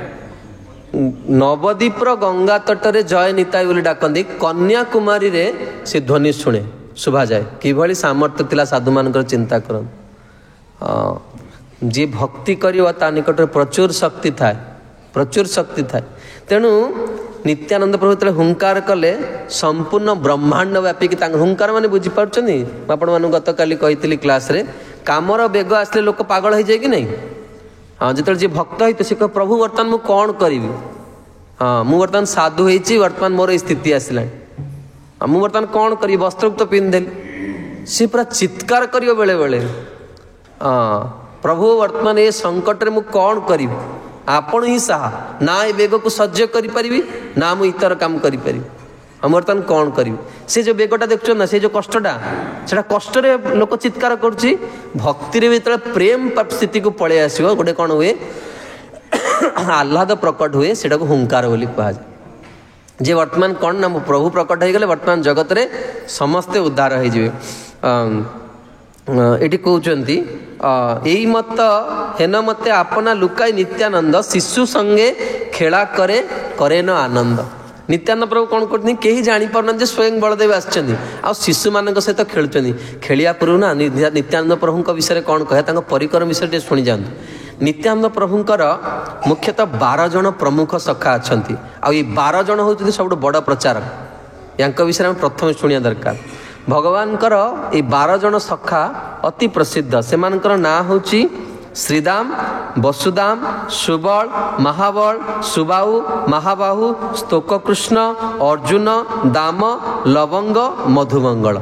एमाने होचंदी प्रमुख जो सख्यरस उपासना करेंगे एमान को सब स्मरण करेंगे आने कौन हेले ना श्रीदाम आसिले अभिराम ठाकुर आ वसुदाम आसिले धनंजय सुबल आसिले गौरीदास पंडित अंबिका कालना महाबल आसिले कमलाकर पिपलाई जे हरितकी देइथिले भगवान को भोग लगेइथिले सुबाहु आसिले उदाहरण दत्त ठाकुर नित्यानंद प्रभुंकर वंशर समस्त को धन्य कले सबु बणिक जाति बेपारी कुल उद्धार हो गले उदाहरण दत्त कृपारे आउ तापरे महाबाहु ये हेले महेश पंडित स्तोककृष्ण ये हेले पुरुषोत्तम ठाकुर महाशय अर्जुन ये हेले परमेश्वर दास ये अर्जुन भगवान का सखा अर्जुन ठार भिन्न ये भगवान का सखा अर्जुन हेले परमेश्वर दास दाम हेले पुरुषोत्तम नागरी लवंग हेले काला कृष्ण दास आ मधुमंगल हेले श्रीधर गोस्वामी श्रीधर ठाकुर जो चरित्र रही एमान हेले 12 जन सखा ये माने सबु बेले कौन करती नित्यानंद प्रभु सहित रुहति आ नित्यानंद प्रभुंकर सबु परिकर ना सख्यरसर भक्त ये कह जाए दार्शनिक ग्रंथ रे व्यक्ति जो कथा निज पत्नी को भी कही पारेनी तार बंधु को कही दिए से लगी भगवान जहाँ प्रति बहुत कृपा करती ताको जन योग्य बंधु मिलन आमर शिल गुरुदेव बहुत गोटे मर्मस्पर्शी कथा कही जो 1977 मसीह गुरुदेव भुवनेश्वर आसते से उत्कल यूनिवर्सिटी गोटे प्रोग्राम होता जहाँ को सचिनंदन प्रभु से प्रोग्राम को ऑर्गेनाइज करते आजिकल आम भावुचे जे आम प्रचार करी खुशी अच्छी से देखते प्रभुपाद खुशी होते सचिनंदन प्रभु उत्कल यूनिवर्सिटी प्रभुपाद निजे न जाइए गुरुदेव जाते क्लास से क्लास भी मो पाखे अच्छी गुरुदेव माने ऑडियो नुहे रिटन माने ये अच्छे माने फोलियो भी अच्छे आपण मैंने जे कहीं चाहिए भी देखिपारे से दिन प्रथम थर पर शिला गौरवन साई गुरुदेव सहित मिसते गुरुदेव आठ से कहते भगवान कृष्ण मो प्रति बहुत दया करछंदी जे मु गौरवन साई महाराज भली जड़े बंधु पाई बंधु पाइबा ये गोटे कहे महाभारत गोटे लीला अच्छी चरित्र अच्छी दुई जन बंधु थे एवं जंगल रे भ्रमण को जाइथिबे एवं जड़े बंधु क्लांत होइकि आउ जड़े बंधु कोल शोई ता बंधु कौन करछि गछ को आउजी केमि बसछि हठात एक भयंकर सर्प आसिक पहुँचला एवं से सर्प जानी पारला ये बंधु जेते पर्यंत अच्छी मु यार किछि अनिष्ट करि परिबि तेणु से सर्प तार बंधु सहित कथा कहला जे देख मु जेमिति हेले याकु मारिबि कहीं ना ये पूर्व जन्म रे मोर कौन करछि मोर संगिनी को ये बद्ध करछि तेणु मु यार कलिजार रक्त पीले मुझे खुशी हेबि तेणु तुम्हें या छाड़ नचेत ताकू तो मारी तुमको भी मु हैरान करी मोर प्रतिशोध ननेला पंत ये अनेक महाभारत चरित्र अच्छी जो जड़े ईर्षा एमती काम करे जन्म जन्म धरिकी ईर्षाटा चलो प्रतिशोध परायण हे लोक तेणु तार बंधु से सर्प सहित कौन करुच्ची माने सलाह करुच्ची माने बुझावणा करुच्ची तुमर कौन दरकार तार कलिजार रक्त दरकार तो जदि मु तुमको रक्त दे दिए से कहले मु पीकी पळेबी तो ता बंधु से कौन कर छाती चिरिकी रक्त दे साप पलि छाती जनकर काटव से जापर ता छाती कटा हो आनेस्थेसिया देखिए काटला बेलू लोक जब सेन्स पलि आस चित्कार कर बंची छातीटा कटा तेणु ता बंधु जो उठी किसी आयुर्वेदिक व्यवस्था से पुणी ये कर तेणु तार बंधु से कांदिला मैंने जी काटी से कांदुची तेणु सी पचार बंधु तुम्हें कहीं क्रंदन कर बंधु तुम्हें जापारानी जे तुम्हें छाती काटुच से कहले केमती जापर छातीटा काट मुझे जापर कि मुझे माने निद्रित अवस्था थी आ मुझे देखिली जे तुम्हें मो छाती काटुच मोर विश्वास थिला जे बंधु मोर छाती काटुची माने भी एथिरे मोर किछि मंगल थियो एटा होछि विश्वास एटा होछि बंधुत्व आज तो गोटे गोटे कथा से स्वार्थर टिके बाधा पड़ला तापरे आउ तेबे मन रखते सब भक्तिर परीक्षा हुए प्रीतिर परीक्षा हुए तो परीक्षा पास बहुत क्वचित लोक करन मोर गोटे अनुभूति कौच जीवन में थरे एमती गोटे परिस्थिति पड़ला जी जीवन में आमको सब अधिका कृपा करते विरुद्ध जावाक पड़ला हाँ एमती गोटे ये आम आश्रम परिस्थिति जी आमको बहुत कृपा करते जहाँ जीवन सब सुख हाँ जी केबे भी मत मना मुझे जो गुरुदेव पाक जाए से मत के मना करते तुम्हें पशिपार लिटराली आम मंदिर से 130 जन ब्रह्मचारी थे धड़ा लोक पशिपारे प्रभुपाद ये विग्रह पाक पशिपारे एत साफरन डिवोटीज था लिटराली जड़े पशिपार मु प्रथम दिन जो दिन गौरनीति आगे नाची मोर माने ये साधना चार्टर मुझे लिखी आज मुझे प्रथम थर पर अल्टर आगे नाचिली जाई हुए ता भर गुरु पाख आम ये ब्रह्मचारी मैंने जी गुरुदेव सान महाराज थे तर ठक ठक कले खोल कौन है प्रश्न पचार जाऊँ ना प्रश्न पचारि से गोटे डिया गुरुदेव रूम तले डेयर कर पचार से मंदिर एत शासन अरे बाबा कथा कहीद तुम्हें कौड़े आस कि से शासन भितर आम प्रतिथर गुरुदेव रूम रे सेवा करूँ थरे भी से मना करना कि समय एमती परिक्रमा ना आसला पर विरुद्ध में कह पड़ो मुझे सागे सागे तृष्टिमान प्रभु फोन कली तृष्टिमान प्रभु मत बहुत सुंदर कथा कहले केबे भाबियोनी जे मु आश्रम रे अच्छी से घरे रहूची केबे नुहे जेई भजे सेई बड़ अभक्तहीन चार कुलीन पंडित ब्राह्मणर बड़ अभिमान तृष्टिमान प्रभु कहले मन रखती बाबू आज जो सम्मान पाउछु तार श्रेय सी ते देइथिल जो आज कहूचु गुरुदेव विषय तांको कृपारु तू पाइथिलु केबे हेले बरं जहा पृथ्वी प्रलय हो जाओ पछे केबे विरुद्ध रे कहबुन बहुत जानिछु हमर बड़ माने भूल करछन भूल कौन तांकर कथा गुरुदेव बुझे गुरुदेव तांकर दोष देखना आम क्षुद्र जीव कौन देख आम कि अधिकार स्थिति अच्छे आम दोष देख कौन आम स्थिति अच्छी आध्यात्मिक जीवन आम कहीद केबे कहबार ना तेणु मोर कहार उद्देश्य थिला जे ये जो सखा मान सहित बंधुत्व ये गोटे बहुत बड़ा आशीर्वाद सब मन रखते आप भल भक्ति करने को चाहते ना आप भल गोटे फ्रेंड सर्कल तैयारी करते आप देखिए जो कष्ट कर प्रचार करिए किसी कष्ट करिया पड़ो बहुत सहजरे बहुत किसी करदे पार कारण बंधुत्व गोटे एमती जिनस व्यक्ति सबकि करदे पारे आ आध्यात्मिक बंधुत्व यार जो आकर्षण ना ଜଣେ କଳ୍ପନା କରିପାରିବନି। ତେବେ ନିତ୍ୟାନନ୍ଦ ପ୍ରଭୁ ସବୁବେଳେ କ'ଣ କରନ୍ତି, ଘରକୁ ଜମା ଯିବାର ନାହିଁ। ଆଉ କ'ଣ କରନ୍ତି, ଲୀଳା କରନ୍ତି। ଶିଶୁଗଣ ସଙ୍ଗେ ପ୍ରଭୁ যত ক্রীড়া করে শ্রীকৃষ্ণের কার্য বিনা আর নাহি স্ফুরে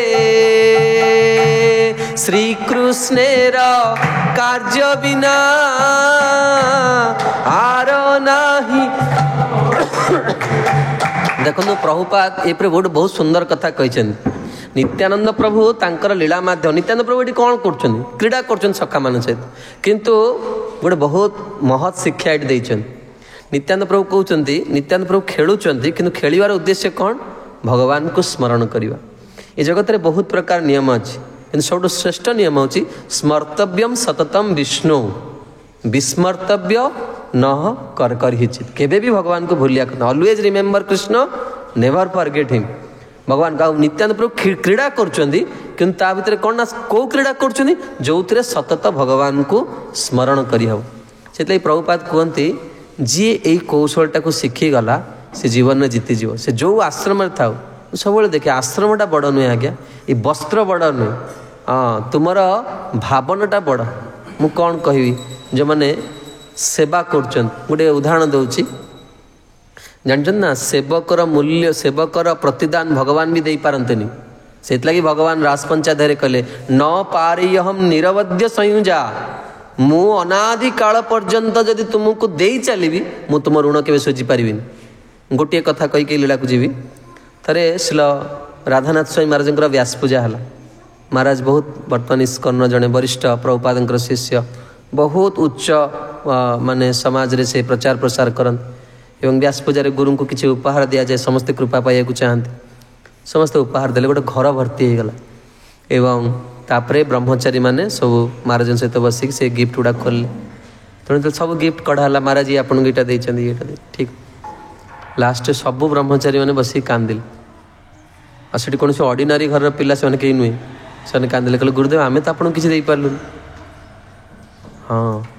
ଆରେ ଭକ୍ତ ଲୋକ ଲକ୍ଷ ଲକ୍ଷ ଟଙ୍କା ଦିଅନ୍ତୁ, ତୁମେ କ'ଣ ଦେଲ, ତୁମ ପ୍ରଭୁଙ୍କର ଆଜି ତିଥି,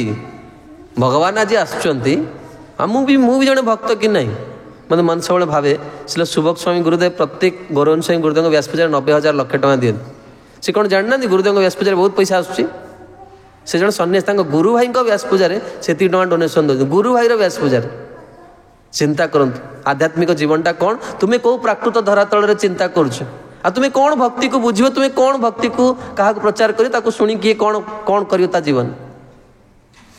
ଯେତେବେଳେ ଉତ୍ସବ ହେବ ସବୁବେଳେ ଚିନ୍ତା କରିବେ ମୋର ପ୍ରଭୁ ଆଜି ଆସୁଛନ୍ତି, ମୁଁ କ'ଣ ତାଙ୍କ ପାଇଁ ସେବା କରିବି, ଆଉ ମୋର ବି କିଛି ଜିନିଷ, ମୋର ସେବା କିଛି ତାଙ୍କ ପାଖରେ ପହଞ୍ଚିବା ଦରକାର। ପ୍ରଭୁ ମୁଁ ଗୋଟେ କ୍ଷୁଦ୍ର ଜୀବ, ଆପଣଙ୍କ ପାଇଁ ଏଇଟା ଆଣିଛି। ହଁ ଦେଖିବେ ଭୁବନେଶ୍ୱର ମନ୍ଦିରରେ ଯେତେବେଳେ ଉତ୍ସବ ଥିବ ଲୋକମାନେ କେମିତି କହୁଥିବେ, ଆମର ଠାକୁର ଥରେ ସଜା ହେଇଗଲା ଆଉ ତାପରେ ଫୁଲ ଯିବନି, ପ୍ରଭୁ ପ୍ରଭୁ ଟିକେ ଆଜି ଫୁଲଟା ଦେଇଦିଅନ୍ତୁ। ହଁ ମୁଁ କେତେ ଥର ମୋ ଫୁଲମାଳ ପୂଜାରେ ଧରି ଫିଙ୍ଗିଦେବି। ମୁଁ ସବୁବେଳେ ଭାବେ ମୁଁ ଯେଉଁଦିନ ପୂଜାରୀ ହେବି କାହା ଫୁଲ ଫିଙ୍ଗିବିନି, କେତେ କଷ୍ଟ ହେଉଛି ମୋତେ, କିଏ ଆଣିଥିବ। କାଲି ଜଣେ ମା ମନ୍ଦାର ଫୁଲ ଧରିକି, ସେ ଜାଣିନାହାନ୍ତି ଆମର ଇସ୍କନରେ ମନ୍ଦାର ଫୁଲ ବ୍ୟବହାର କରନ୍ତି, ତାଙ୍କ ଖୁସି ପାଇଁ ମୁଁ ସେ ଟିକେ ସବୁ ରଖିଦେଲି। ବାବା ସେ ଦେଖିକି ଯେମିତି ପଳେଇଲେ, ତାପରେ ଫୁଲଟା କାଟି, ଆରେ ତା କଷ୍ଟ ନ ହଉ, ଗୋଟେ ଭକ୍ତ ଆଣିଛି। ଜାଣନ୍ତି ପ୍ରତି ରାମନବମୀରେ ଆମର ଏଇ ପାଖରେ ଗୋଟେ ଗାଁରୁ ଜଣେ ମା ଆସନ୍ତି, ସେ ବ୍ଲାଉଜ୍ ପିନ୍ଧନ୍ତିନି, ଆଉ ପ୍ରତି ରାମନବମୀରେ ଗୋଟେ ଉଖୁଡ଼ା ମୁଆଁ କରିକି ଆଣିଥିବେ, ଏମିତି ସେ ଗୋଲ କରି କୋନ୍ କରିକି। ମୁଁ ସବୁବେଳେ ଅପେକ୍ଷା କରେ ସେଇ ମୁଆଁଟା ଆସିଲା ପରେ ରାଜଭୋଗ ଲଗେଇବି। ଲାଷ୍ଟ 8-9 ବର୍ଷର କଥା କହୁଛି, ଗୋଟେ ଗରିବ ମା ଆସେ ପ୍ରତିଥର, ଆଉ ରାମଜୀଙ୍କୁ ପୁଅ ବୋଲି ଡାକେ, ପୁଅରେ ତୋ ପାଇଁ ଆଣିଛି ତୁ ଟିକେ ଖାଇବୁ, ଏଇଭଳିଆ କହିକି ସେ ଦେବେ ମୁଆଁଟା ମୋତେ। ଏଇଟା ହେଉଛି ଭାବ, ଏଇଟା ହେଉଛି ପ୍ରୀତି। ଦେଖନ୍ତୁ ତାର ପଇସା ନାହିଁ କିନ୍ତୁ ସେ ଭଗବାନ ପାଇଁ ଆଣୁଛି। ଆମେ କେତେ ଟଙ୍କା ରୋଜଗାର କରୁଛୁ, ପଇସା ବଡ଼ କଥା ନୁହେଁ, ପ୍ରୀତି ଭଲ ପାଇବା, ମନୁଷ୍ୟ ଜୀବନ ପାଇଛେ, ଆଉ ଦୁର୍ଲଭ ହାତ ଥରେ ପଳେଇଲେ ଆଉ ସେବା କରିପାରିବାନି। ଯେତେବେଳେ ଉତ୍ସବ ମିଳୁଛି ସବୁବେଳେ ନିଜ ଶରୀରକୁ, ନିଜ ମନକୁ, ଯେତେ ବିପରୀତ ପରିସ୍ଥିତି ହେଉନା କାହିଁକି, ମୋତେ ଯିଏ ଯାହା ଏମିତି ପରିସ୍ଥିତି ମଠ ଭିତରେ ତୁମର ମନକୁ ପୁରା ମାନେ ଆମର ମାନେ ଏତେ ଦୁଷ୍କୃତି ଆମକୁ ଏମିତି ପରିସ୍ଥିତି ମିଳୁଛି, ତୁମ ମନକୁ ପୁରା ହଲେଇକି ଥୋଇଦେବ। ଲିଟରାଲି ତୁମେ ଆଉ ମାନେ କ'ଣ କରିବ, କ୍ରୋଧ ପ୍ରକାଶ କରିବ ହିଁ କରିବ। ତା ଭିତରେ ମନକୁ ବୁଝାଇବାକୁ ପଡ଼ିବ, ଓରେ ଆମର ଦୁଷ୍ଟ ମନ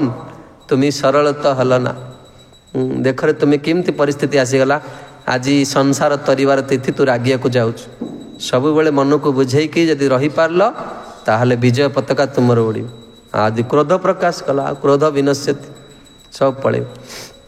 ଏଠି କହୁଛନ୍ତି ଜୀବନରେ ଯାହା କିଛି କରିବା ପ୍ରତ୍ୟେକ ଭାଗ୍ୟବାନ ଲୋକର, ସେ ଗୃହସ୍ଥ ହଉ, ବ୍ରହ୍ମଚାରୀ ହଉ, ବାନପ୍ରସ୍ଥୀ ହଉ ବା ସନ୍ନ୍ୟାସ ହଉ, ତା ଲାଇଫକୁ ଏମିତି ଟ୍ୟୁନ୍ କରିବ ପ୍ରତି ମୁହୂର୍ତ୍ତରେ ସେ ଭଗବାନଙ୍କୁ ସ୍ମରଣ କରିବ। ମୁଁ ଗୁରୁଦେବଙ୍କ ପାଖରେ ରହିଛି ବହୁ ସମୟ ଏକୁଟିଆ ରହିବାର ସୌଭାଗ୍ୟ ପାଇଛି। ଥରେ ଦିଲ୍ଲୀ ମନ୍ଦିରରେ 3.5 ଘଣ୍ଟା 27 ମିନିଟ୍ ଗୁରୁଦେବଙ୍କ ପାଖରେ ବସିଥିଲି। ଗୁରୁଦେବ ପ୍ରତି 2.5 ରୁ 3 ସେକେଣ୍ଡ ଭିତରେ କୃଷ୍ଣ ଗୋବିନ୍ଦ କହିବେ, ପ୍ରତି 2.5 ସେକେଣ୍ଡ ଭିତରେ। ମୁଁ ଥରେ ସେମିନାରରେ ଥିଲା ଆମର ସେବା ନେଇକି ସବୁ ଫାଇଲ୍ ସବୁ ମାନେ ଗେଷ୍ଟଙ୍କ ପାଖରେ ରଖିବାର, ସେଠି ଗୁରୁ ମହାରାଜଙ୍କ ପାଖକୁ ବି ଯାଇଥିଲି ରଖିବା ପାଇଁ। ସେତିକିବେଳେ ବି ଗୁରୁ ମହାରାଜ କହୁଛନ୍ତି ବହୁତ ଧୀରେ କୃଷ୍ଣ ଗୋବିନ୍ଦ। ଆଉ ଥରେ ଭୁବନେଶ୍ୱରରେ TMC ମିଟିଂକୁ ଯାଇଥିଲେ ଜୁସ୍ ନେଇକି ଦେବା ପାଇଁ, ମିଟିଂରେ ବସିଛନ୍ତି, ବହୁତ ସିରିୟସ୍ ଡିସ୍କସନ୍, ଜୁସ୍ ନେଇକି ଗୁରୁଦେବ ସେଠି ବି କହୁଛନ୍ତି କୃଷ୍ଣ ଗୋବିନ୍ଦ ପ୍ରତି 2-3 ସେକେଣ୍ଡ ଭିତରେ। ଆଉ ଯେଉଁମାନେ କାର୍ରେ ବସିକି ଗୁରୁଦେବଙ୍କ ସହିତ ଯାଇଥିବେ ସେ ତ କେତେ ଆସ୍ୱାଦନ କରିଥିବେ। ତାର ମୁକ୍ତ ଜୀବ ଯିଏ, ସେ କେବେ ହେଲେ ଭଗବାନଙ୍କୁ ଭୁଲନ୍ତିନି, କେବେ ହେଲେ ସେମାନେ ଭଗବାନଙ୍କୁ ଭୁଲିନି। ଆମେ ଚିନ୍ତା କରନ୍ତୁ ଆମେ କେତେ ସମୟ ଭଗବାନ ମନେ ରଖିପାରୁଛେ। ତେଣୁ ନିତ୍ୟାନନ୍ଦ ପ୍ରଭୁଙ୍କର ଯେଉଁ କ୍ରୀଡ଼ା, ଏ କ୍ରୀଡ଼ାଟା କ'ଣ ନା କୃଷ୍ଣ ସ୍ମୃତି। ଆଉ ଆମର ଇସ୍କନ ସିନିୟରରେ ବା ସାଧକ ଜୀବନରେ ଏଇଟା କେମିତି ହେବା ଦରକାର। ଗୋଟେ ପରମ ପୂଜ୍ୟ ତମାଳ କୃଷ୍ଣ ଦାସ ଗୋସ୍ୱାମୀ ଗୁରୁ ମହାରାଜଙ୍କର କଥା କହୁଛି।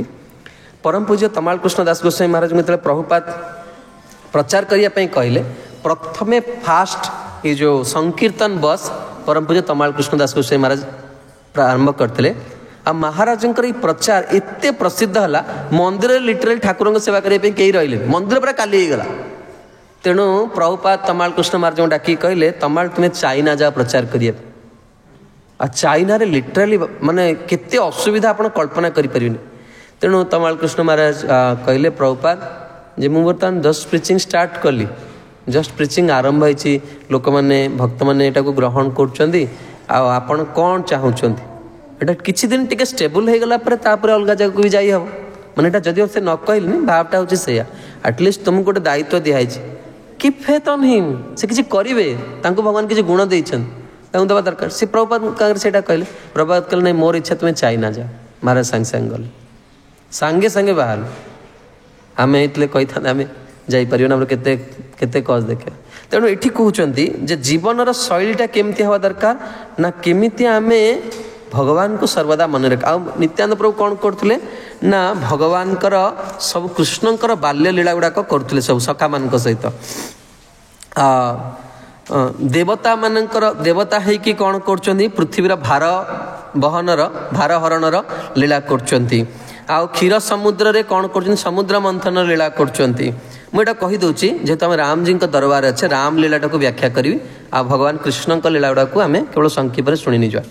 ତାପରେ କ'ଣ କରୁଛନ୍ତି, ମଥୁରାରେ କେମିତି କଂସର ଇଏକୁ ପ୍ରକୋପରୁ ବଞ୍ଚିବା ପାଇଁ ଭଗବାନ ପ୍ରକଟ ହେଉଛନ୍ତି, ସେଇ ଲୀଳା କରୁଛନ୍ତି। ତାପରେ ବସୁଦେବ ଦେବକୀଙ୍କୁ କେମିତି କ'ଣ ପ୍ରବୋଧନ ଦେଇଛନ୍ତି, ଜନ୍ମ ହେଇକି ଭଗବାନ କହିଲେ ନା ତମ୍ ଅଦ୍ଭୁତମ୍ ବାଲକମ୍ ମମ୍ବୁଜିକ୍ଷଣମ୍ ଶଙ୍ଖ ଚକ୍ର ଗଦା ପଦ୍ମ ଆୟୁଧମ୍, ଯେଉଁ ସବୁ ସ୍ତୁତି ରହିଛି ସେଗୁଡ଼ାକୁ ନିତ୍ୟାନନ୍ଦ ପ୍ରଭୁ କ'ଣ କରୁଛନ୍ତି, ନିତ୍ୟାନନ୍ଦ ପ୍ରଭୁ ଶ୍ଲୋକ କହୁଛନ୍ତି, ତାକୁ ସାଙ୍ଗେ ସରଳ ବଙ୍ଗୀୟ ପଦରେ ସଖାମାନେ କହୁଛନ୍ତି, ଆଉ ମିଶିକି ନାଚିକି କ'ଣ କରୁଛନ୍ତି, ଧୂଳିରେ ଗଡ଼ି ଯାଉଛନ୍ତି। ଏଇଭଳି କ'ଣ ହେଉଛି ଅଭିନୟର ଡ୍ରାମାର ପରିପାଟି। ତାପରେ କ'ଣ କୁହନ୍ତି, କାରାଗୃହରେ କେମିତି କ'ଣ କରୁଛନ୍ତି, ମାନେ ମହିମା ଦେଖାଉଛନ୍ତି। ଭଗବାନ କହୁଛନ୍ତି ଯଦି ତୁମେ ଭୟଭୀତ ହେଉଛ ମୋତେ ନେଇକି ନନ୍ଦ ବ୍ରଜରେ ଛାଡ଼ି ଦିଅ। ଆଉ ଯେଉଁ ମୁହୂର୍ତ୍ତରେ ବସୁଦେବ କ'ଣ କରିଛନ୍ତି, ଭଗବାନଙ୍କୁ କାନ୍ଧେଇଛନ୍ତି, ହାତର ବେଡ଼ି ଖୋଲି ଯାଇଛି। ନିତ୍ୟାନନ୍ଦ ପ୍ରଭୁ କ'ଣ କରିଛନ୍ତି, ବସୁଦେବ ହେଉଛନ୍ତି ବେଳେବେଳେ ଗୋଟେ ଛୋଟ ପିଲାକୁ ହାତରେ ଧରୁଛନ୍ତି, ଆଉ ବେଡ଼ି କ'ଣ ନା ଅମୃତ ଭଣ୍ଡାର ଯେଉଁ ଇଏକୁ ଭାଙ୍ଗିକି ସେଇଟା ବେଡ଼ି ତିଆରି ହେଇଛି, ସେସବୁ ଫିଟି ଯାଉଛି। এইভাবে ভাবে কণ করছেন নিত্যানন্দ প্রভু এই একচক্র বাস্তবরে প্রতি রজকণরে প্রেমর আজ বি তা ভিতরে কণ রয়েছে শক্তি রয়েছে সবু এই দৃশ্যকু নিত্যানন্দ প্রভু তো ক্রীড়া করছেন যেতে একচক্রবাসী দেখুছেন সে সব গদগদ হয়ে যাচ্ছেন এই লীলাকে দেখি কাহাকু মনের এই ভাবনা আসুন ছোট পিলা এগুলা সব নাই সমস্তে পুরা সাক্ষাৎ সেই লীলা আর স্বয়ং ভগবান করছেন স্বয়ং প্রভু না সমস্তে কোণ না আবিষ্ট হয়ে যাচ্ছে লীলাকে দেখি তাপরে কোণ করছেন না গোকুল যাচ্ছেন কেমতি যমুনা কোণ করছি রাস্তা দিয়ে দেউছি সেইটাকে বি অভিনয় করা হচ্ছে तापरे तापरे भगवान पूतना उद्धार लीला करचंती, शकट भंजन लीला करचंती, गोपगृह रे लहुणी चोरीर लीला सब मधुर लीला वास्तव एटा लहुणी चोरीर लीला करचंती। आपण आज भी गले देखिए एक चक्र बहुत गाभी बहुत माने गोप जातिर लोक अछंती आउ सब लीला नित्यानंद प्रभु करंत। आउ कृष्ण लीलार अनेक अभिनय करचंती, शिशु मानू को नहीं कि धेनुकासुर बद्ध लीला, अपराह्न गोष्ठ बाहुड़ा लीला एवं गोवर्धन धारण लीला, देवर्षि कर्तुक कंसर मंत्रणा दान, अक्रूर कर्तुक मथुरे रामकृष्ण को आनिबा एवं राधानुग गोपी भाव रे कृष्ण विरह रे नित्यानंद प्रभुଙ୍କର क्रंदन लीला एवं तापरे विष्णु माया प्रभाव रे सकल नित्यानंद प्रभु लीला करछन। किंतु ए लीला भितरे एक अद्भुत लीलार दिने संभार है। तेणु कृष्ण लीला करिया भितरे भगवान राम भी स्वयं भगवान कि नहीं, राम जी लीलार अभिनय आरंभ है। कृष्ण लीला रे तो ये बड़ भाई होती कि एते गुरुत्व नहीं, किंतु राम चरित्र आसी सेतेबेले एठी कहउचंती दिनकर घटना तले राम लीला करुले वर्तमान कौन हेले ना प्रथमे आरंभ है सेतु बंधन लीला। आ ये नित्यानंद काम है सेवा। नित्यानंद प्रभुंकर कलेवर आचार्य चरण लिखुचंदी सेवा ही नित्यानंद रूप में प्रकटित, विविध रूप में भगवान को सेवा करिकी सुखी करिवार स्वरूप होचंदी श्री नित्यानंद। तेणु प्रथम लीला कौन है ना सेतुबंध लीला। सेतुबंध लीला रे कौन हुए ना बानर मान समस्ते कौन कर भगवान तैयारी कर बंध तैयारी कर। बहुत सुंदर लीला अच्छी वाल्मीकि रामायण रे लिखुचंती जे भगवान जितेबाला देखिले जे मोर भक्त मैंने सेवा कर भगवान भी कौन है ना सेवा करियार इच्छा है माने किसी करियार इच्छा है। तेणु भगवान भी कौन कले ना जो हनुमान अनुगत जो सेवा होता से किसी दूर को जाइकी से भगवान कौन कले गोटे पत्थर को लेकिन पकेले से पत्थरटा बुड़ीगला। पुणी द्वितीय पत्थर पकेले बुड़ीगला, तृतीय पत्थर बुड़ीगला। तृतीय पत्थर बुड़ला को राम जी देखिले माने राम जी अनुभव कले पछरे किए जणे अच्छी आ पछर को अनेला को हनुमान जी हसी हसी पूरा गड़ी जाउछन। तेणु राम जी को भारी राम जी साधु समाज गोटे ना अच्छे ना हूँ संकोची नाथ। राम जी हठात कि भावटा को व्यक्त करते। तेणु राम जी देखिले जो हनुमान अच्छे गड़ुंच हसिक अरे ये हनुमान जी जीवन आराध्य होती राम। राम जी पचारे हनुमान तुम्हें कहीं हसुच ना प्रभु आपण कार्य देखी हसुच ना कौन तुम्हें पकाउच पत्थर बासुची मु पकेला बुड़ी जाऊँ। तो हनुमान जी कहले प्रभु आमे आपणकर छड़ा आम जीवन में कहीं भरोसा ना जीवन आपण होचंती आमर अंतिम कौन आशा आपण जहाँ को फिंगी देवे ता जीवन कौन आशा रहा से मरब ही सी बुड़ी जाऊँच। तेणु राम जी चुप रहिले। यही सामान जिनसटा कविराज गोस्वामी चैतन्य चरितामृत नहीं महाप्रभु लीला भी सामान जिनस अच्छी स्वरूप दामोदर महाप्रभु संवाद देखो। तापर हनुमान जी राम जी को शिक्षा देले। हनुमान जी बर्तमान भूल कर गुंडुची कौन कर सेवा करने को हनुमान जी कौन कर एक फलाट। तेणु सी जाकि राम जी पाखे अभियोग कर राम जी हनुमान जी को डाके कम्प्लेन अच्छी गला कम्प्लेन हनुमान जी को डाकिले कहले कहीं मना कर सेवा करे। हनुमान जी कहले आगे ये सेवा कम कर डिस्टर्ब बेसी करुटे अच्छी जहाँ तक कर सेवा तार कौ कम को नहीं बाली दी चार्टा पड़े समुद्र कोटी ये हेनी आ ये चलिकी जाऊँगी केतले क्या पाद तले पड़ी पूरा स्माश हो पुणी अपराध प्रायश्चित करिए पड़े। भाई चुपचाप ही बस आम करदे तू। हनुमान जी को बसले राम जी आम ये लीला समस्त जानते कि यही चरित्रटा गोविंदराज स्वामी लिखिं। हनुमान जी को राम जी बसले राम जी पचारे हनुमान ये सब कार्य कौन पर कराऊ ना प्रभु आपण को सुखी कर माने अभिलाष नहीं कि भक्त सेवा कर भगवान कहले माने रावण को मारिबा। हनुमान जी गोटे उत्तर रावण जी को मारे। राम जी कहले मु परमात्मा रूप रावण हृदय भितर बसची गोटे निश्वास ना बंद हो गला ठप मु चाहिए संकल्प मत रावण को मारदेवी ताले एते आयोजन कहीं। हनुमान जी पूरा निरुत्तर रहीगले कहीं आम सेवा करुचे आमको जो सेवा दिखाई एत जो व्यवस्था देते प्रभात कौन पाई। हनुमान जी किसी उत्तर दे पारे। देखो आम कहचे ना ज्ञानी नाम अग्रगण्यम भगवान होते निरंक स्वराट पुरुष तांको आगे कहार बुद्धि काम कर। भगवान कहले मु तुम मान को एंगेज करने सब सेवा कर तेणु तुम्हें भी जमती सेवा करछ गुंडुची भी सेम सेवा कर तार सेवाटा बहुत कम हो पारे कि सी कर गुंडुचीर सेवा भावना देखिकी भगवान राम जी कौन कले ता शरीर पर हाथ रखिले। श्री राधारणी स्वामी गुरुदेव कहते आज भी आम भारतवर्ष में गुंडुची पर राम कर सेवा जी करे ताको भगवान प्रशंसा करन। सेवक देखो केते सेवा वर्तमान अच्छी मंदिर उत्सव हम आम जदि सेवा जड़े जड़े टिके टिके हाथ बढ़ेवा ताहले आम बहुत सुंदर आम निजे आस्वादन करवा। सेवा जड़े सेवा किछि करिनी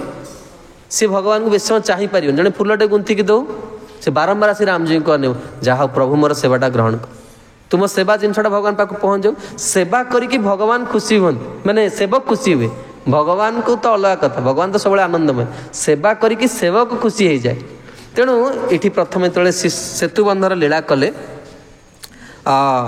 ये कहते नित्यानंद प्रभु किमिति वृक्ष काटिकी जो सरोवर रे सेतुबंध बांधी से लीला को व्यासावतार वर्णना कर नित्यानंद प्रभु कृपा कौन है ना से जो अमृतभंडा डाल गछर पत्र जो सेतुबंध होता ता उपरे सखा मैंने चलिकी गले सेटा टिके जहाँ भी गोटे माने तार प्रैक्टिकल येटा रहिबो कि नहीं डुब डुब है किंतु कई बुड़िलेनी। हाँ ये कहते अपूर्व माधुर्यमय माने प्रैक्टिकल भी देखले जदि जन चलिकी जीव माने पत्र गुड़ा पड़ी बुड़ी जीव पूरा पानी भीतर किंतु कई बुड़िलेनी खाली कौन है पानी टुप टुप है माने पाद बुड़ीगला किंतु कई बुड़िलेनी। तेणु यही शिशुगण मेली जय रघुनाथ बोले। हाँ श्री श्री मर्यादा पुरुषोत्तम राजाधिराज राम राजा सरकार की जय। आ राम जी किए होती नित्यानंद प्रभु मुकुट पिंधिक राम जी छिड़ाई आ मुकुट कौन ना जो बड़ बड़ जो शाल पत्र को बुलेकी जो काठी देकी बांधाई हूँ मुकुट आ ता देहरे दुटा फूल खोसाई ये हूँ राम आ स्वयं तो राम आ कौन करी। तेणु ये कहते बर्तमान तापर कौन है ना जितेबले युद्ध लीला आरंभ है रघुनाथंकर से माने रावणकर पुत्रंकर नाम कौन मेघ कौन ना मेघनाथ जितेबले नागपाश बांधे ता पूर्व नित्यानंद प्रभु ड्रामाटा बुझे जे देख तुम्हें कौन कर ये विशल्यकरण वृक्ष अच्छी ये पत्र को आणिकी मत सुंगेदेव कर हाँ हाँ हाँ कले नित्यानंद प्रभु कौन कले ना पूरा आवेश मूर्छित होकर पड़गल। आ नित्यानंद प्रभु जो मूर्छित होकर पड़े समस्त नित्यानंद प्रभु को देखिकी कौन होते आसक्त हो पड़ती ये पिला सांग भूलीगले ये सुंगे बोली कहुई आ जहाँ कले पानी छिंचुंट नृसिंह मंत्र कहुच्छी भूत झड़ेवा लोक आसी भूत झाड़ू नित्यानंद प्रभु उठुना कहुई रिमेडीटा कौन पत्र आणिक सुंगा सी आ भूली जाइए। तेणु ये कहते आठ कहते माल्यवान पर्वते मोर प्रभु पाए दुख नारीगण लया बेटा तुमी कर सुख कौन दिन क्रुद्ध होया परशुराम मोरे मोरे दोष नाही विप्र पलाह सत्वरे। तापरे कौन हम ना बहुत जो नित्यानंद प्रभु मुठी माने उठिबेनि से हाड़ाई पंडिता पद्मावती देवी आ ग्रामर नारी माने कौन करेंगे क्रंदन करेंगे शिशुर मृत्यु है बोली तापरे से सखार मन पड़ो जे मोर बंधु यहाँ कहते से विशल्यकरण सुंगे आ नित्यानंद प्रभु कौन करेंगे सांगे सांगे उठिकी कौन कहे लक्ष्मण लक्ष्मण बोली कह निजे लक्ष्मण लक्ष्मण लक्ष्मण कही हुंकार करिकी नित्यानंद प्रभु उठिया पुनः कौन कौन ड्रामा आरंभ हो। तेणु ये कहते यही सखा मान सहित नित्यानंद प्रभु अनेक प्रकार क्रीड़ा कर एक चक्रारे एवं तापरे से लीला आरंभ हम जितेबाला जड़े सन्यासी आसवे नित्यानंद प्रभुंर एक चक्रा को आ संध्या समय आम से प्रसंग आलोचना करुचे तेणु मुझे पुनरावृत्ति करूनी। तेबे नित्यानंद प्रभुंकर ये जो चरित्र गोटे कथा कहीकि वाणी को देवी कारण नित्यानंद विराम देवी कारण नित्यानंद प्रभुंकर चरित्र जदि अनंत देव भी कहे ताहले तांकर चरित्र सरीबनी एते विशाल चरित्र। तेबे श्री कृष्णदास कविराज गोस्वामी चैतन्य चरितामृत गोटे भिन्न प्रसंग नहीं नित्यानंद प्रभुंर महिमा कहवाई कविराज गोस्वामी लिखिं जे आमर ये गौड़ीय संप्रदायर प्रत्येक गुरुंकर गोटे वैशिष्ट्य रही आमर संप्रदायर गुरु मैंने केवे निज विषय परिचय देना किंतु आज मु मो निज विषय परिचय दूचे निर्लज होइकी। तेणु जदि किए प्रश्न करेंगे विद्वान व्यक्ति किए प्रश्न करेंगे कहीं तुम्हें निजर परिचय दौच ना मोर नित्यानंद प्रभुंकर महिमा वर्णन करने को जाइकी मुझा कहूँ कहबार योग्य नुहे न कहले केह ना बुझ जदि न कह कहीं जानीपर से मु निजे विपद को वर्ण कर कथाटा कहूँ। नई हाट निकटे झामटपुर ग्राम जहाँ अवतीर्ण हईला श्री नित्यानंद राम आमर मायापुर ठू अल्प बाट प्राय घंटे 40 मिनट रास्ता जो कृष्णदास कविराज गोस्वामी श्रीपाठ जो से चैतन्य चरितामृत ग्रंथ रचना करते आज भी से जगह अच्छी हाँ से रात्रि रे नित्यानंद प्रभु कौन हेले ना कविराज गोस्वामी को स्वप्न रे दर्शन देले कौन पाई दर्शन देले ना दिने कविराज गोस्वामी गृह रे ए अष्टप्रहर संकीर्तन होउतला हरे कृष्ण महामंत्र कीर्तन होउतला आ वर्तमान मु जो द्वादश सखांकर ना कहली ना ये सखा माने नित्यानंद प्रभुंकर कलेवर ही ये माने जीवा माने स्वयं नित्यानंद जानते जदि गुरु भाई माने आसुचंदे ना हम जाने दरकार हमर गुरुदेव आसुचंदे सान महाराज को गुरुदेव थरे कहिथिले गुरुदेव जीवन रे गुरुदेव निजे लिखिचंदे प्रभुपाद कहिथिले गुरुदेव को जे तुमे मणिपुर गोटे मणि मंदिर करियो आउ तुमे तले मंदिर करियो मु आसीबी सेटू को कोन करिया पे प्रतिष्ठा करिया पे भगवान को किंतु गुरुदेव बहुत बाधा विघ्न सत्वे जो मंदिर आरंभ कले माने प्रतिष्ठा हबार थिला सेतेबेले से विदेश रु जतले आछचंदी कालकाटा को गुरुदेव कोन करचंदी 4:10 मिनिट रे मंगल आरती उठिचन एवं काल बिआई रे अछंदी एवं मंगल आरती रे स्नान करी कि संध्या वंदन करी गोटे माला जप करचंदी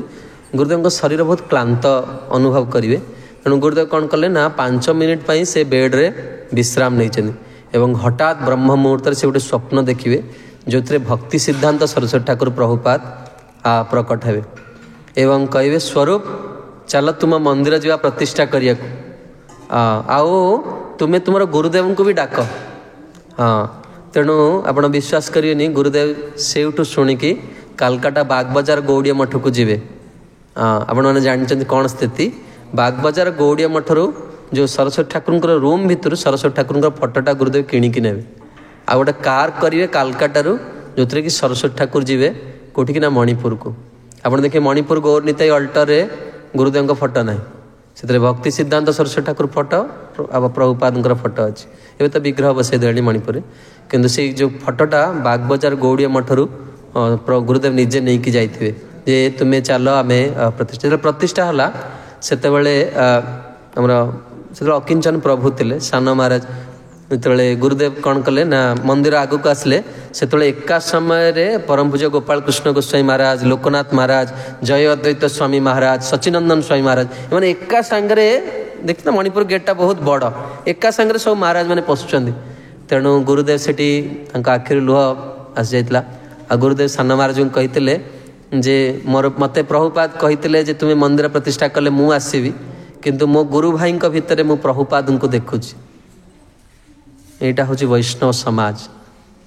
गुरु भाई माने आसला माने आज गुरुदेव आमर आसन यही भावना जिते आम मैंने रहा आम आध्यात्मिक जीवन को आस्वादन करिपार तेणु कविराज गोस्वामी कहते यही मीन केतन रामदास माने ये हूँ श्रीदाम सका या कौन करते कविराज गोस्वामी निमंत्रण कर कौटी की अष्टप्रहर संकीर्तन को आउ कविराज गोस्वामी गृह रे राधाकृष्ण सेवा अच्छी राधा गोविंद आज भी दर्शन कर विग्रह अच्छा आज तेरे ये जो ठाकुर को जी सेवा करते ना हूँ गुणार्णव मिश्र आउ ये नित्यानंद प्रभु को जमा भल पाते हाँ नित्यानंद प्रभु से जमा भल महाप्रभु जे स्वयं भगवान या मानते नित्यानंद प्रभु से जमा भल पाते आज जब नित्यानंद प्रभु भल पान मीन केतन रामदास को भल पाइबे आ नित्यानंद प्रभु चरित्र बड़ा अद्भुत तांको चरित्र बड़ा अद्भुत परिकर मान चरित्र पूरा अद्भुत मुझे प्रथम कही मैंने सब सख्य नित्यानंद प्रभुंर भक्त मैंने सब सख्य रसर साधक हे हाँ आ सख्य मैंने माड़गोल करेंगे किसी ठीक नीति नियम ठीक ना तेणु मीन केतन रामदास जो आसिले ये गुणानव मिश्र भगवान आरती करते से देखीदे गुणानव मिश्र मीन केतन रामदास को कौन है मनटा खराब हो गला सांगे आउ शास्त्रीय नियम हूँ जदि आम भगवान सेवा करुचे कौन सी जदि साधु गुरु वैष्णव आसीगले हम सांगे सांगे भगवान को सेवाटा बंद करार अच्छे आ तत्क्षणा जाकि पूजारी कौन करियो समस्त जा से सम्मान प्रदर्शन करा दरकार वैष्णव ना भगवान जमा खुशी हो ना सी जो भगवान मंदिर भीतर अच्छे कुआड़े छाड़ी जी ये जो भगवान आसले पड़े तेणु मीन केतन रामदास साधारण वैष्णव तो जाणीदे मुहर देखिए तुम्हें केमती भल पाच आम जानदु आई तो मीन केतन रामदास तेणु से जापारे तेणु सी कौन कले क्रुद्ध है कि से गोटे बंशी धरते से बंशीटा भांगी दे पड़े जे देख किभली व्यक्ति जी करुणार सागर मुझे कहती बलदेव कथा बलदेव को कल प्रणामटे कलेनी बोलिकी बलदेव घास पकई मारदे आई जगाई माधाई देखी ना माटी हांडी रे मारिले धरिक नित्यानंद प्रभु रक्त बहीगला जदि से बलदेव स्वभाव थाते टेकिकी धरिकी लंगल जगाई माधवी गंगा को फोपाड़ी दी था कि नित्यानंद प्रभु एते कृपामय रक्त बाहरी गला तथा माधवी कहते माधवी तुम थरे कृष्ण को आओ महाप्रभु जो कहे ठीक अच्छी मु कौन करी जगाई को उद्धार कली कि माधाई को उद्धार करी माधाई मोर नित्यानंद को मारी नित्यानंद प्रभु कहले मो जीवन जहाँ सुकृति कर जहाँ सद्गुण कर सबू मु माधाई को देली आपण उद्धार। अरे नित्यानंद प्रभुଙ୍କର सुकृति कौन नित्यानंद प्रभु जहाँ को वरण करिए महाप्रभु ताको नहीं जी तेणु ये हूँ नित्यानंद प्रभुଙ୍କର करुणा। तेणु ये जड़े गुणानंद मिश्र जो अपमान कले माने मन जो खराब भावना आसला कृष्णदास कविराज गोस्वामी गाड़ी कले भाई को जे आइदर तुम्हें कौन हो पाषंडी हो जाओ ये जगत रे बेंगल रे बहुत पाषंडी बोलुचन तुम्हें पाषंडी हो जाओ तुम्हें ईश्वर को मान ना आई जन को मानिक आई भाया भांडामी कर तेणु तुम्हें कौन कर दरकार तुम्हें एमती हीन काम कहीं कल आ मोर नित्यानंद प्रभु एते करुणामय मुझे मो भाई को गाड़ी कली जड़े भूल कर गाड़ी कली से गुण रे नित्यानंद प्रभु से रात्रे प्रभु मोरे दिला दर्शन कि देखिनु कि सुनिनु कि अद्भुत वर्णन कविराज गोस्वामी वर्णना को आप पढ़े आप रोमांचित हो नित्यानंद प्रभु किभली इतने मर्मस्पर्शी शब्द प्रभु माने कविराज गोस्वामी लिखिं आ जानते ना भगवान व्यास सब कूट रचना कर गणेश को जो कहले लिखापी गणेश गोटे सर्त कले कहले मुझे लिखी सत कि मो लेखन जमा बंद हेनी व्यासदेव आहरी चालाक व्यासदेव कहले ठीक अच्छे प्रभु आप लिखतु जहाँ लिखे बुझिक लिखे व्यासदेव कौन करते गोटे गोटे कूट रचना करते जहाँ को बुझापी गणेशंकर मथा हजि जाए गणेश भाविला व्यासदेव ता भर हजार हजार श्लोक रचना करदे गणेशंकर बुद्धि जो हजि जाइए भागवत भितर क्षुद्र जीव कौटी बुझे टीका पढ़िया दरकार चैतन्य चरितामृत भी सेमती कूट अच्छी हाँ ये सरल बंगीय पद नुहे या भर बहुत रहस्य अच्छी आई जगह गोटे कूट अच्छी कूटटा कौन ना नित्यानंद प्रभुंकर अवतार कौन नित्यानंद प्रभु केमती देखिया शुभ्र वस्त्र शुभ्र आउ नित्यानंद प्रभु कौन करती लंगल धरती हाँ नित्यानंद प्रभु सेठी कह सेठी देखिए सेठी जो वर्णना रही से वर्णना आज जा पढ़े नित्यानंद प्रभु दर्शन देते से गोटे कूट अच्छी कविराज गोस्वामी गोटे कूट रचना कर संध्या पढ़ी आम संध्या सत्र में आलोचना करें से कूटटा कौन रहस्यटा कौन हाँ कविराज गोस्वामी दर्शन देवे जाओ जाओ कृष्णदास जाओ वृंदावन सांगे सांगे सेवार आदेश मिला केवल गोटे गुण भाई को गाड़ी कले से मोर नित्यानंद प्रभु मत कौन कले वृंदावन को पठेले आ जोठी तुमर कौन हम तुम अभीष्ट पूर्ति हो सी अभीष्टटा कौन चैतन्य चरितामृत ग्रंथ रचना से लगे आमर इस्कन रे आमे केमिति प्रभु को पाइबा ना जीवन शेष आम शिल गुरुदेव कहते जीवन शेष निश्वास पर्यंत गुरु वैष्णव जार जहाँ सेवा हो पारा जी जहाँ द्वारा जो सेवा हो पारा सी कौन का दरकार आम देखो प्रभुपाद शिष्य मान परम पूज्य गोपाल कृष्ण गोस्वामी महाराज को सेवक मना कर महाराज आप वर्तमान क्लास दिंतुनि आपण को डॉक्टर प्रेस्क्राइब कर चुप रहा दरकार महाराज कहले 7 दिन धरी केवल चुप ही रोचे आज मु निश्चित क्लास देवी भागवत क्लास ना गुरुदेव आप दे पारे शिष्यर ये अधिकार अच्छे गुरु को भी जे सेवक यहाँ अधिकार अच्छे से कह गुरु आप दिखते आप देह खराब हो महाराज कहले I want to die in battlefield मु युद्ध क्षेत्र में मरिया को चाहूँ डायरेक्ट कहले शिष्य हाँ तेणु लिटराली जो जीबीसी मीटिंग हार्ट पेन है 2 थर हार्ट अटैक होती महाराज को यहाँ 3rd टाइम हार्ट अटैक तेरे चेस्ट पेन है सी आसले रेस्ट नापी सबू महाराज मैंने कहले आप रेस्ट नियंतु महाराज कौन कले आसिकी बसिकी जीबीसी मीटिंग प्लानिंग को टाइप करने को लगे सेवक कहते गुरुदेव आप रेस्ट नियंतु गुरुदेव आप रेस्ट नियंतु बर्तमान आप समय नुहे महाराज कहले जदि मु शोइबी आम गुरु भाई मैंने देखिए ताले कहे ये मुख्य है रूम रे शोची ये मीटिंग न आसी ये आराम करुच्ची आम मान को खटाऊँ तेणु से कहीं न भावतु जे मु कौन करुच्ची रेस्ट नौची बोली आमर गुरुदेव को कथा देखंतु गुरुदेव 10:36 अप्रकट हेले 9:11 अब्दुल कलाम को चिठी लिखिं आपण आसतु सेमिनार को प्रभुपाद शिष्य मैंने समस्ते हाँ शिल गौरव स्वामी गुरुदेव अप्रकट हेले 7:11 7:06 पर्यंत से कथा कही गुरु शेष निश्वास पर्यंत आमको कौन करिया पड़ो सेवा करिया पड़ो मनुष्य जीवन प्रभुपाद कहते वर्क नाउ समाधि लैटर भजन पछे करिया कौन भजन करिया जो ठीक जीवा तो यही मन को नहीं कि जीवा ना वृंदावन को गले भी यही मन जो मन आज एठी वैष्णव दोष देखुची सेठी भी गले वैष्णव दोष देख तुम स्वभावटा बदल दो ना कौन। तेणु आसतु ये गोटे सुजोग मिली प्रभुपाद आम सेवा करवा और निजर आराध्य प्रभु को सेवा करिकी कौन करवा ना जमती भगवान कहले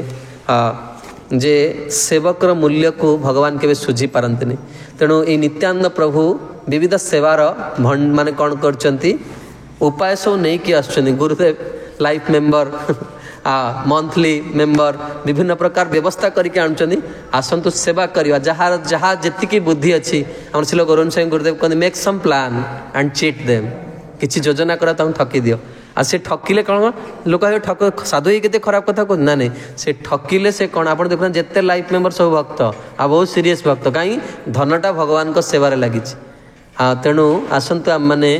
आमर जार जहाँ अच्छी शरीर द्वारा मन द्वारा वाणी द्वारा यहाँ आम शिल गुरुदेव भी लास्ट कथा गुरुदेव मंदिर कही हाँ गोटे इटाटे गोटे काठटे आपण मैंने दिंतु जहाँफल रामजी भव्य मंदिर हम आज नित्यानंद प्रभुंर तिथि हाँ आदि गुरुंकर आराधनार तिथि जीवन रे बयस बढ़ी चलती आसंतु प्रभु को आकुत ही डाकिवा जो कथा साधु गुरुं आम गुरुदेव गोटे कथा ये कही तुम्हें जीवन में गोटे टार्गेट फिक्स कर आ मृत्यु पूर्व ताको करने प्रयास कर यथासाध्य परिश्रम कर गोटे लक्ष्य रख गोटे स्थिर कर जिनस आतापाई परिश्रम कर सफलता निश्चित आसो। भगवान नित्यानंद प्रभु आम समस्त प्रति दया करंतु एटी प्रचुर प्रचार हो हाँ पश्चिम ओडिशार जन जन पाखरे प्रभुपादंकर वाणी पहुँचू यही शुभ कामना सहित नित्यानंद प्रभु चरण रे प्रार्थना करी वाणी को विराम दौची। श्रीमन नित्यानंद प्रभु की जय, एक चक्राधाम की जय, महाभागवत हड़ाई पंडित की जय, जगन माता पद्मावती देवी की जय, सचिनंदन श्रीमन गौरांग महाप्रभु की जय, अनंत कोटि गौर परिकर वृंद की जय, जगत गुरु श्रील प्रभुपाद की जय, पतित पावन श्रील गुरुदेव की जय, निताई गौर सीतानाथ प्रेमानंदे।